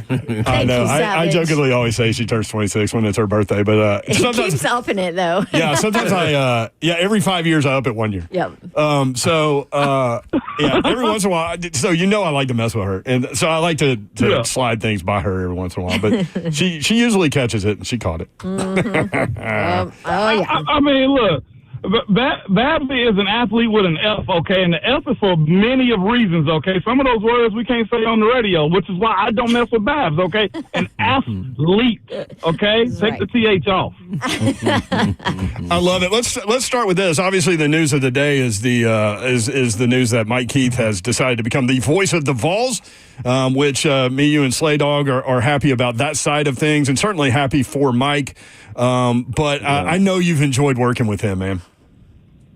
Man, absolutely. One, like Mike and I's relationship started off as just like, okay, he come and do our show and stuff like that, right? So that was my intro to Mike Keith, man, was the idea that, man, he's the voice of the Tennessee Titans, the VOT. I had to ask somebody one time, what does the VOT, why y'all call him the VOT? Well, it's the voice of the Tennessee Titans. I had to put that together. Because I never. That was real. Wow. Savage, you really think some that? Of the videos. Like Pittsburgh never had like a voice of the Pittsburgh Steelers. What would you call that? Voops? Bops? Whatever you would call it, you know what I'm saying? Like, video a bop. What's voice of the Vols? Vatva? A bop. You see what I'm saying? So I had to put that together, and I guess what, the work that he's heard me do from time to time, like I got invited to join Titans Radio, and man, let me just tell you, I didn't realize how big of a deal it was, and with the idea that, like, I know what Mike Keith does and who he is, but, like, if you ever heard, like, young journalists or people who are in our industry speak about Mike Keith, like, he's one of those, like, it's really high. And it didn't grab me that, like, well, I knew it was that serious when I got on because so many folks have spoke about Mike Keith, but, like, being around him, he's more than just, like, a pro. Like, you get a human being out of it. You get a guy that always want to help somebody, but you seriously get somebody that takes the craft serious and is somewhat old school with it, with the flair of, like, newness to it, man, which is how I describe him. And, man, his work ethic is impeccable. Like, when you're around him, Babs, I heard you say this time and time again, like, today, like, he makes you better. And that's because you see how he takes the job. It's not just speaking into a microphone. It really does affect people's lives on how you make a call or the respect in how you make a call. And it's so much, man, that I've learned on, like, being a professional. That's why I've always taken the approach, like, man, you don't just, like, do the job because you're a former athlete or, hey, like, I know something. No. always be learning, always try to strive to impress the people that trust in you, and that's what he's somewhat done for me and what I've learned from him. Like, he is official, and I know there's a black hole right now what the Titans got going on with him, and just how he's going about, like, his next phase, and truthfully, what's Titans radio and the Tennessee Titans next phase, because his voice is, he raised a generation. Yeah. You know, like 25, 26 years. Like, there was a newborn that heard Mike Keith go, touchdown, Titans, and now they probably got kids themselves. That's so true. Wow. Yeah, and some of the calls we've gotten, too. I mean, Titans fans are emotional about it. Yeah, and they should be, Babs, because I'll be honest with you. Hey, that Joker's just that friggin' good. Yeah, listen, he's the storyteller of all these big moments that we've seen from that organization, you know? Yep. You want to know how cold he is? So, he's so cold, y'all. Like, we were in Jacksonville, okay? We were in Jacksonville, and we're going through security checks and stuff like that. And I got to keep this very PG. Okay, it's got to be very PG. But we're walking through the security, and there's a guy that's working for the Jacksonville Jaguars who's doing the security. Well, he's working the game. And you never know how you affect people, which is why I think I say, like, he takes it that serious. Like, it's that important to him. We're walking in, and I'm behind Mike, so Mike misses what this guy says. And this dude who's in Jaguars, like, work gear. Mike Keith walks by, gives him the fist pound, right? And this dude goes, I can say damn. He said, damn, that's Mike Keith, G, dang it. I was like, whoa! Like, he was like, damn, that's Mike G, that's Mike Keith. I was like, oh! Like, you never know. Like, this is an arch rival, man, that this dude has, like, I say rooted against, done his job, and now he's in a position of, like, affecting somebody in another city like that. Sorry, I was on the move right there, y'all. That's one of the highest levels of respect right there, though, man. Right. That dude's in another city, and he's, like, crazy enough about Mike Keith that he just goes ballistic about seeing him in person. And here's the thing about Mike, too, like, Mike's presence is bigger than him, and I say that because we joke about that a little bit. Mike's not like 6'8", you know what I'm saying? Yeah. But when you meet the man, like, you feel how big he is, and that's what I've learned from, like, being in this profession and trying to do it as best I can. It's like, man, do the job as best you can every single time. Like, it's almost like game day for us. Right. I think I'm about to go through a bad little section right quick, guys. Tell Zeph to call me right back. All right, Savage. He knows where Zeph, his... call him. Oh, he's straight. Call him right back, Zeph. He said, call him back, Zeph. Why don't you do something? Hey, Zeph, he said to call him back in a minute. I don't know if you heard that. Oh, my God. Hey, Smiley, can you tell Zeph to call Ramone back in a minute? Thanks, Zeph. Smiley told him. Hey, Joseph, call Ramone. Hey! Never mind, Zeph. Never mind, Zeph. He just walked in the building. Hi. Look at you. I sure didn't bring no can. Your intro is playing right now, as a matter of fact. Ramone Foster gracing us with his presence. Are you kidding me? And I'm off today. That's what's crazy. Savage, you look good, dude. Hey, man. Look, he's all dressed sharp. Look at you. Got the hair right. That's that Tom Ford tobacco vanilla right there, Babs. I know you got your cool pants on. You smell that cologne. You got your fancy watch on and everything. Every once in a while, I pull it out. Okay. Hey, Slato, you see any gray in Savage's beard over there? Hey, he got a couple strings. You know, he coaches kids, too. I do. That's CW Hunter, baby. One thing you ain't got to worry about. You coach them kids, you getting some grade. You drive the bus sometimes. No doubt about it. But I ain't gonna lie to y'all, man. Mike Keith's walking in front, and we're walking into the Jaguars like stadium, and that dude went, damn. That's Mike Keith. Mike Keith got. I was like, hey! And Mike it's lost the Jags. it was that's the Jags. A hated rival. Yeah. Hey man, that guy is Mike Keith's one of them.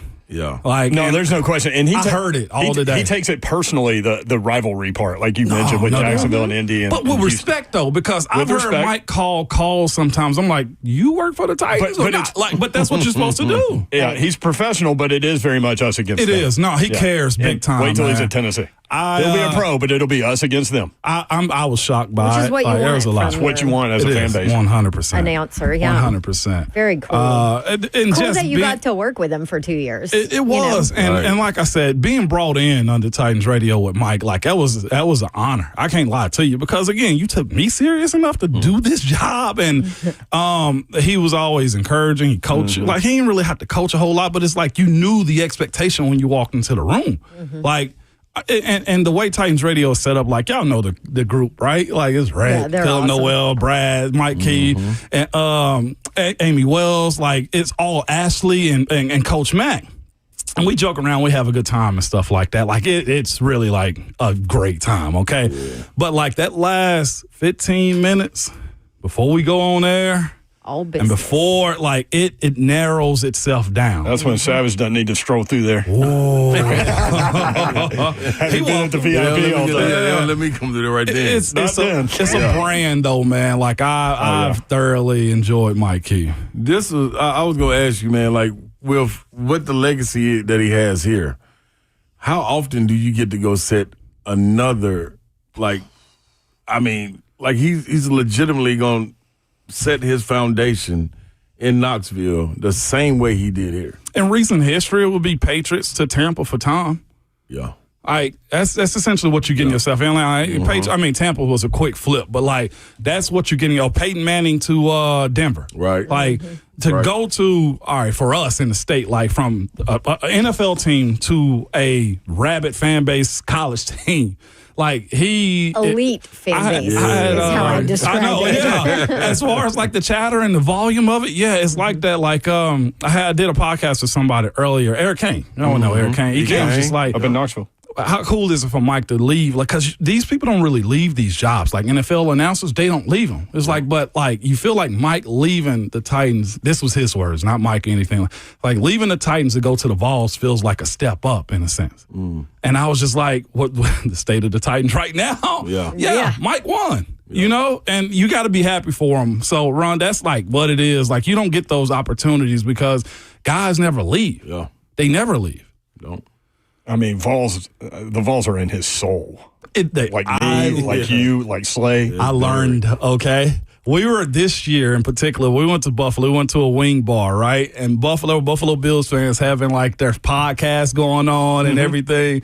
And we're sitting down eating wings. They were fire too, by the way, too. They were. And we're sitting there. The wings really are good in Buffalo? They were. These were. They were Wing Nuts is the name of the place. I remember y'all talking about that in the moment. Mayor, chef's kiss. The sauce was awesome. But we're sitting down. It was a Tennessee-Alabama game. And I'm in there panicking. Savage know how I get. Like, I don't go to public places to watch games and stuff. That's like me. I don't either. And I'm sitting there, and the Alabama, I think, made a play, and I'm just losing it. And Mike Keith said, Ramone, we're okay. I was like, that's Slay. Oh, my God. That's Slay. I can hear him saying that right now. Like, I think I wanted Nico and the Vols, like, take a shot before the half. And I was like, Mike, what do we do right here? Like, I'm in fan mode. Like, I can relax. Like, I might have had a drink or something at that time, too. Like, I'm in fan mode. I'd be against it if you didn't. And you know what I'm saying? And he was like, no, Ramon, we take the point, too. And then I think the Vols ended up winning that by the second half of it. And it was just like, you take the points now. Like, he understands the game. He's not just calling what he sees. Right. Like, he passes off a lot to Coach Mack, right? Because Coach Mack's an expert on it, but Mike Keith knows what he's doing. He's seen a lot of scenarios and knows those scenarios, too. Like hit on this, that kind of thing. No, he gets it on that. But he kept me calm in Buffalo, boy. But when you mean he's a fan, though, wears it on his sleeve? Like, when the Vols won, I was the first one. I said, listen, I'm going to be obnoxious because they were rude earlier, okay? And I just, go Vols! And the podcast stopped, and Mike Keith joined in with me. That's when we went live in Buffalo. That's when we went live. I think we had like maybe, what was it, like 600 people jump on with us or something at the time. But he didn't shy away from it. He knows how to work it. Yeah. I mean, I can go on and on about Mike And keep Keith. it classy. And keep it classy. Since you're here, can you hang until the end? Come on now. Okay. Absolutely. I have to ask. I mean, I don't know. He looks like he's going on a fancy date or something. Well, you're going to talk. I know. I'm meeting up with. It's like, it's like you got to say, Bab's showing out here today. She's showing out. I'm never wearing these hot pants again. And what Travis is that? I see the boots. I just saw what y'all call them? Hot pants? Hot pants. Got the hot pants on, I'm man. like, I'm never wearing tight pants again in my life. We represent 2A around here. You hear me? We got to protect you. We will. We carry around here, Babs. I believe it. We were just surprised. Like she just comes in like she's going clubbing. Just F the snowstorm. Babs ready, man. This clearly shows that I never come in looking good. She out here like, what's his name? Boots with the fur. She does have that. So she does have boots with the fur. She'll do that. Man, just no ordinary boots right there. Look at the Babsy. All right, more with Big Savage and Ramone Foster from Ramone, Caleb Will, weekday morning 6 to 10 on 104.5 The Zone. This is 3HL.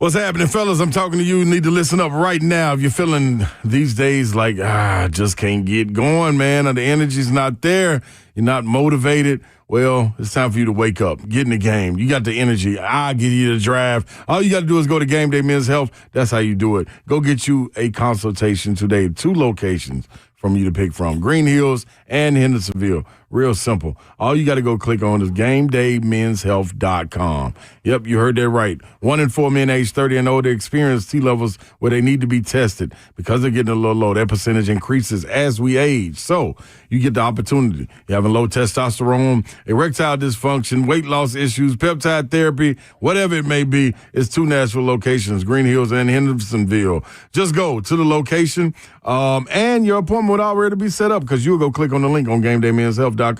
Make it real simple for you, and you do not have to follow through if you do not want to. It's cool. You're under no obligation to move forward. Get in the game today with GameDayMen'sHealth.com. I want to tell you about my friends at Brentwood Jewelry, 7012 Church Street in the heart of Brentwood. Check them out online, BrentwoodJewelry.com. You can see a lot of their merchandise right there. Just beautiful pieces of fine jewelry. Incredible watch selection.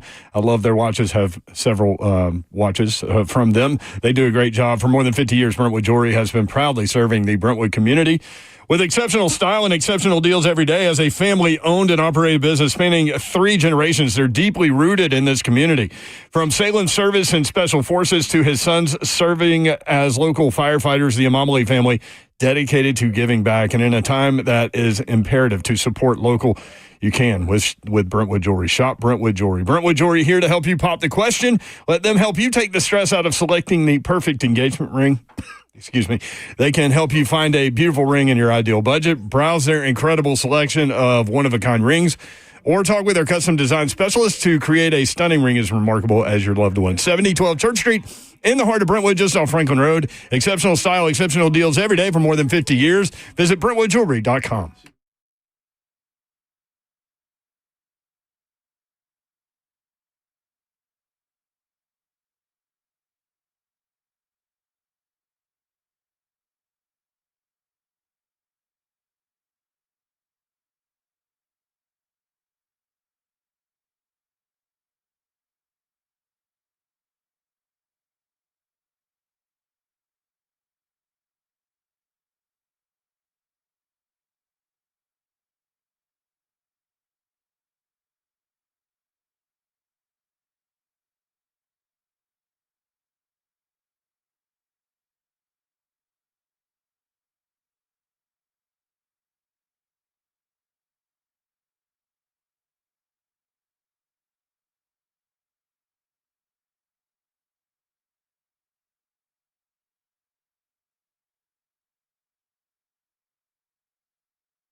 Brent out the gun and wanted to kill.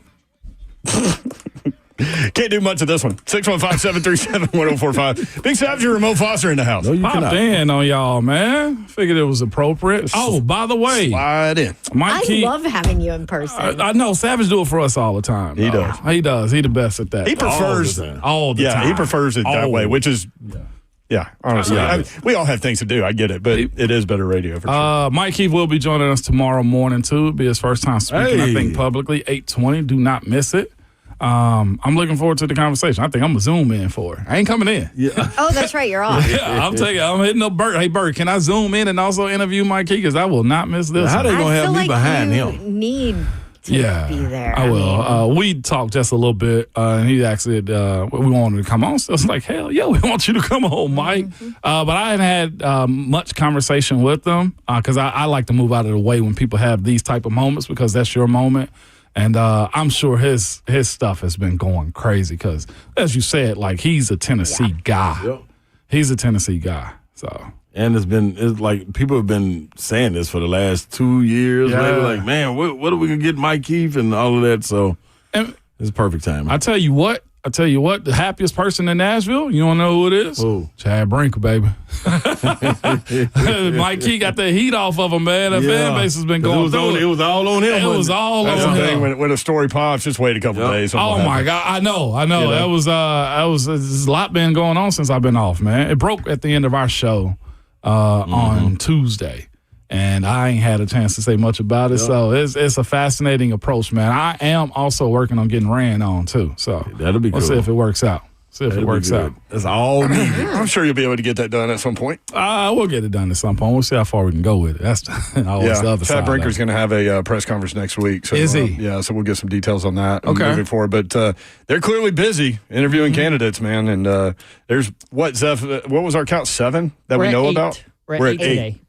2 more, Matt Berry from Seattle and Ian Cunningham, who they interviewed 2 years ago when From they hired Chicago? Rand from Chicago. Yep. They got 2 big old voids they got to fill. Like this, the GM job, somebody's going to want it. I heard a lot of people like, well, you're not really in power. Well, it's 1 of 32. Right. It's 1 of 32. And, you're kind of going in the mold that a lot of teams are going with. Like you have a lot of situations where team president or whatever title guy you want to give has the control of the 53 and the general manager is more in charge of scouting. That's what happened and that's how they do it in Kansas City, for example. But with Brent Veach. It's always going to come down to what is my power? Can I actually put this on my resume? Like, do you believe that who did I hear speak about it the other day? It was just like, all right, you're the offensive coordinator, but you don't call plays. Yep. So I said that. Yeah, it might have been you, man. Yeah. And I brought up Brett Lashley, who head coach at SMU now, who had to get out from under Gus Malzahn because everybody just assumed that offense was Gus's and not Lashley. Yeah. Even when those two argued and finally Lashley got the play calling, it still was the perception that he didn't call plays. So, he's not ready to be a head coach because he was never the offensive coordinator that called plays. So he had to go to UConn and be the OC that actually called the plays and then ended up getting the SMU head job. That public perception does matter. It does. And that's why again, looking at where the Titans are and where how this situation is unfolded too, the public perception right now is a little rocky also. Exactly. And not just that, you're in a position right now to where the jobs that you got to fill are very important ones. The GM, why? Because Senior Bowl's coming up. Mm-hmm. You got Combine coming up. It's coming up quick. Board setting. Hula Bowl is going on right now. I mean, all these of East-West Shrine games. And so here's the other part of that too. Mike Keith's spot, that's got to be filled. His is also huge because y'all know Titans Radio. Yeah. Senior Bowl going to. Meeting prospects. And now you're in one of the most important positions ever. Number 1, everybody that's a hot prospect, oh, yeah, you want to come talk to me. Come on, get on. When you're picking at 10 or in the 18s, you remember what Deion said he did at his pro? I ran out. I know I ain't going no further than 2. Now the Titans profile and what Titans Radio has in front of them, that's got to be an expedited process too, because they do the Senior Bowl, then they go to the Combine, and whether it's Shador, Cam, Abdul Carter, whoever it may be, we want to sit down. Yep. You're going to have to come over and they now. keep all that content. Exactly. Like Calvin Ridley's this past year. Yes. Yep. And Mike Keith does a phenomenal job with all of that. So imagine Incredible. all of that you got to set up too. Like you got to reestablish that side of it because he's it's like Frankenstein. You know what I'm saying? Like, yeah, quickly.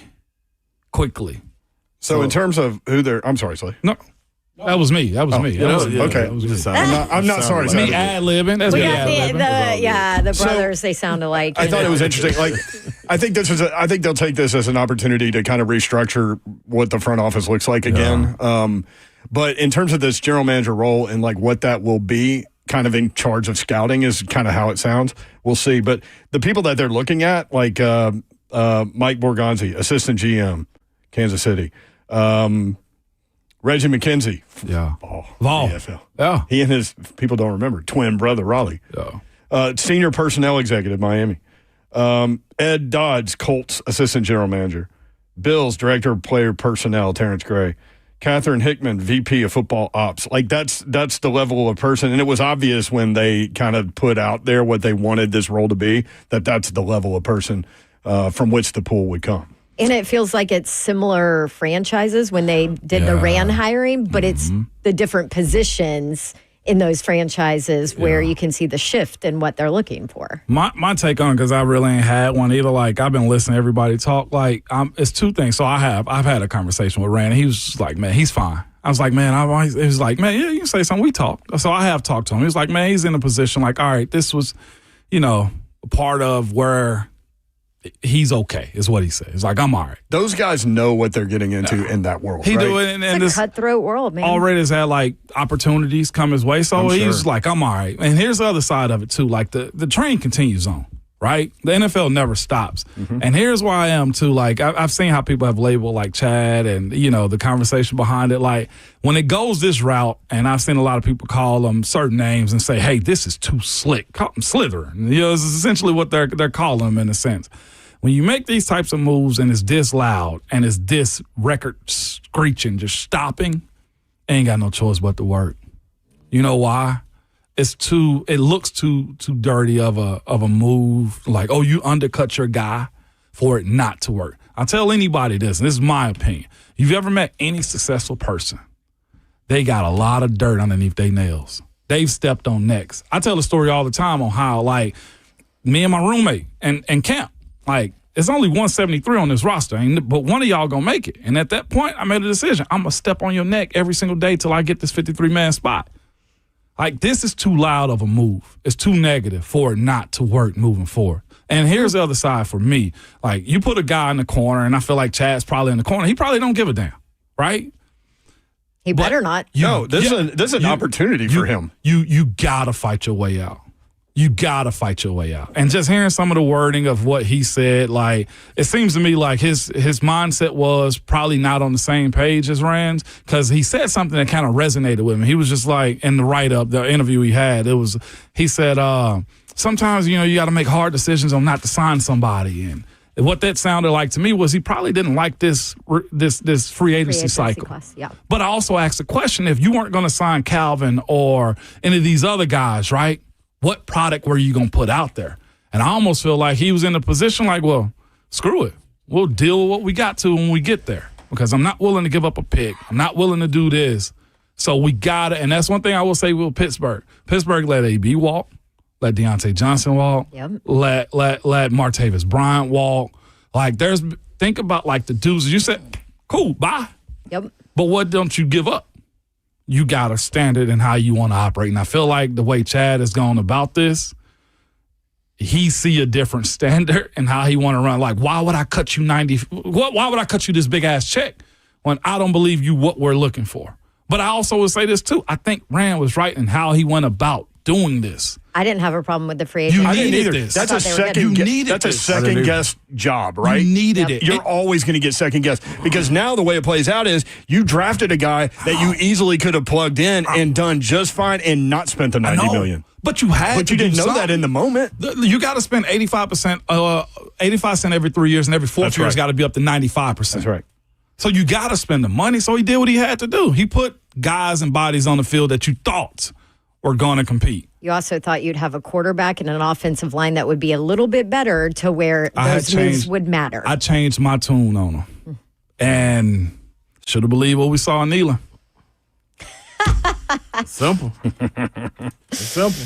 There is Big Savage, Ramone Foster, Mike Keith on their show tomorrow, RK Dub, 6 to 10 weekday mornings on 104.5 The Zone. Thanks for hopping in on your day off. Appreciate that, Savage. Hey, absolutely. I'm about to go have a couple sticks, watch this game tonight. I don't know who's going to win tonight either. Y'all heard y'all mention I do. By the way, when we see Furman, we jumping him. My dog. Look at y'all. Look at y'all.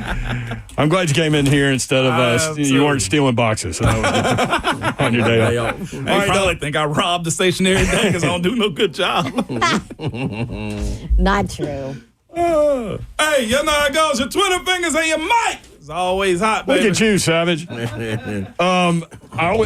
kind of want to end shows with great lines that I picked up on during the course of the show. Today goes to Tony in McMinnville, where he said, quote, 2025 needs to calm down, end quote. Zeph, you got anything? Truth. Oh, I remember what I said yesterday for Slay's sign-off. What'd you say? Buffalo Bills, 25 years ago, yesterday. Oh, that's right. That is pretty good. Music City Miracle. We appreciate you guys including us in your day. We do not take that for granted, nor do we take it lightly. Be careful in this snowstorm tomorrow. We will be on live all day. So appreciate you guys. Have a great night. Good night. God bless. See ya. Wouldn't want to be unless you are fashionably. No, fashionably dressed like Savage or Babs. Yeah, what are we doing? It's like playing. Up your game.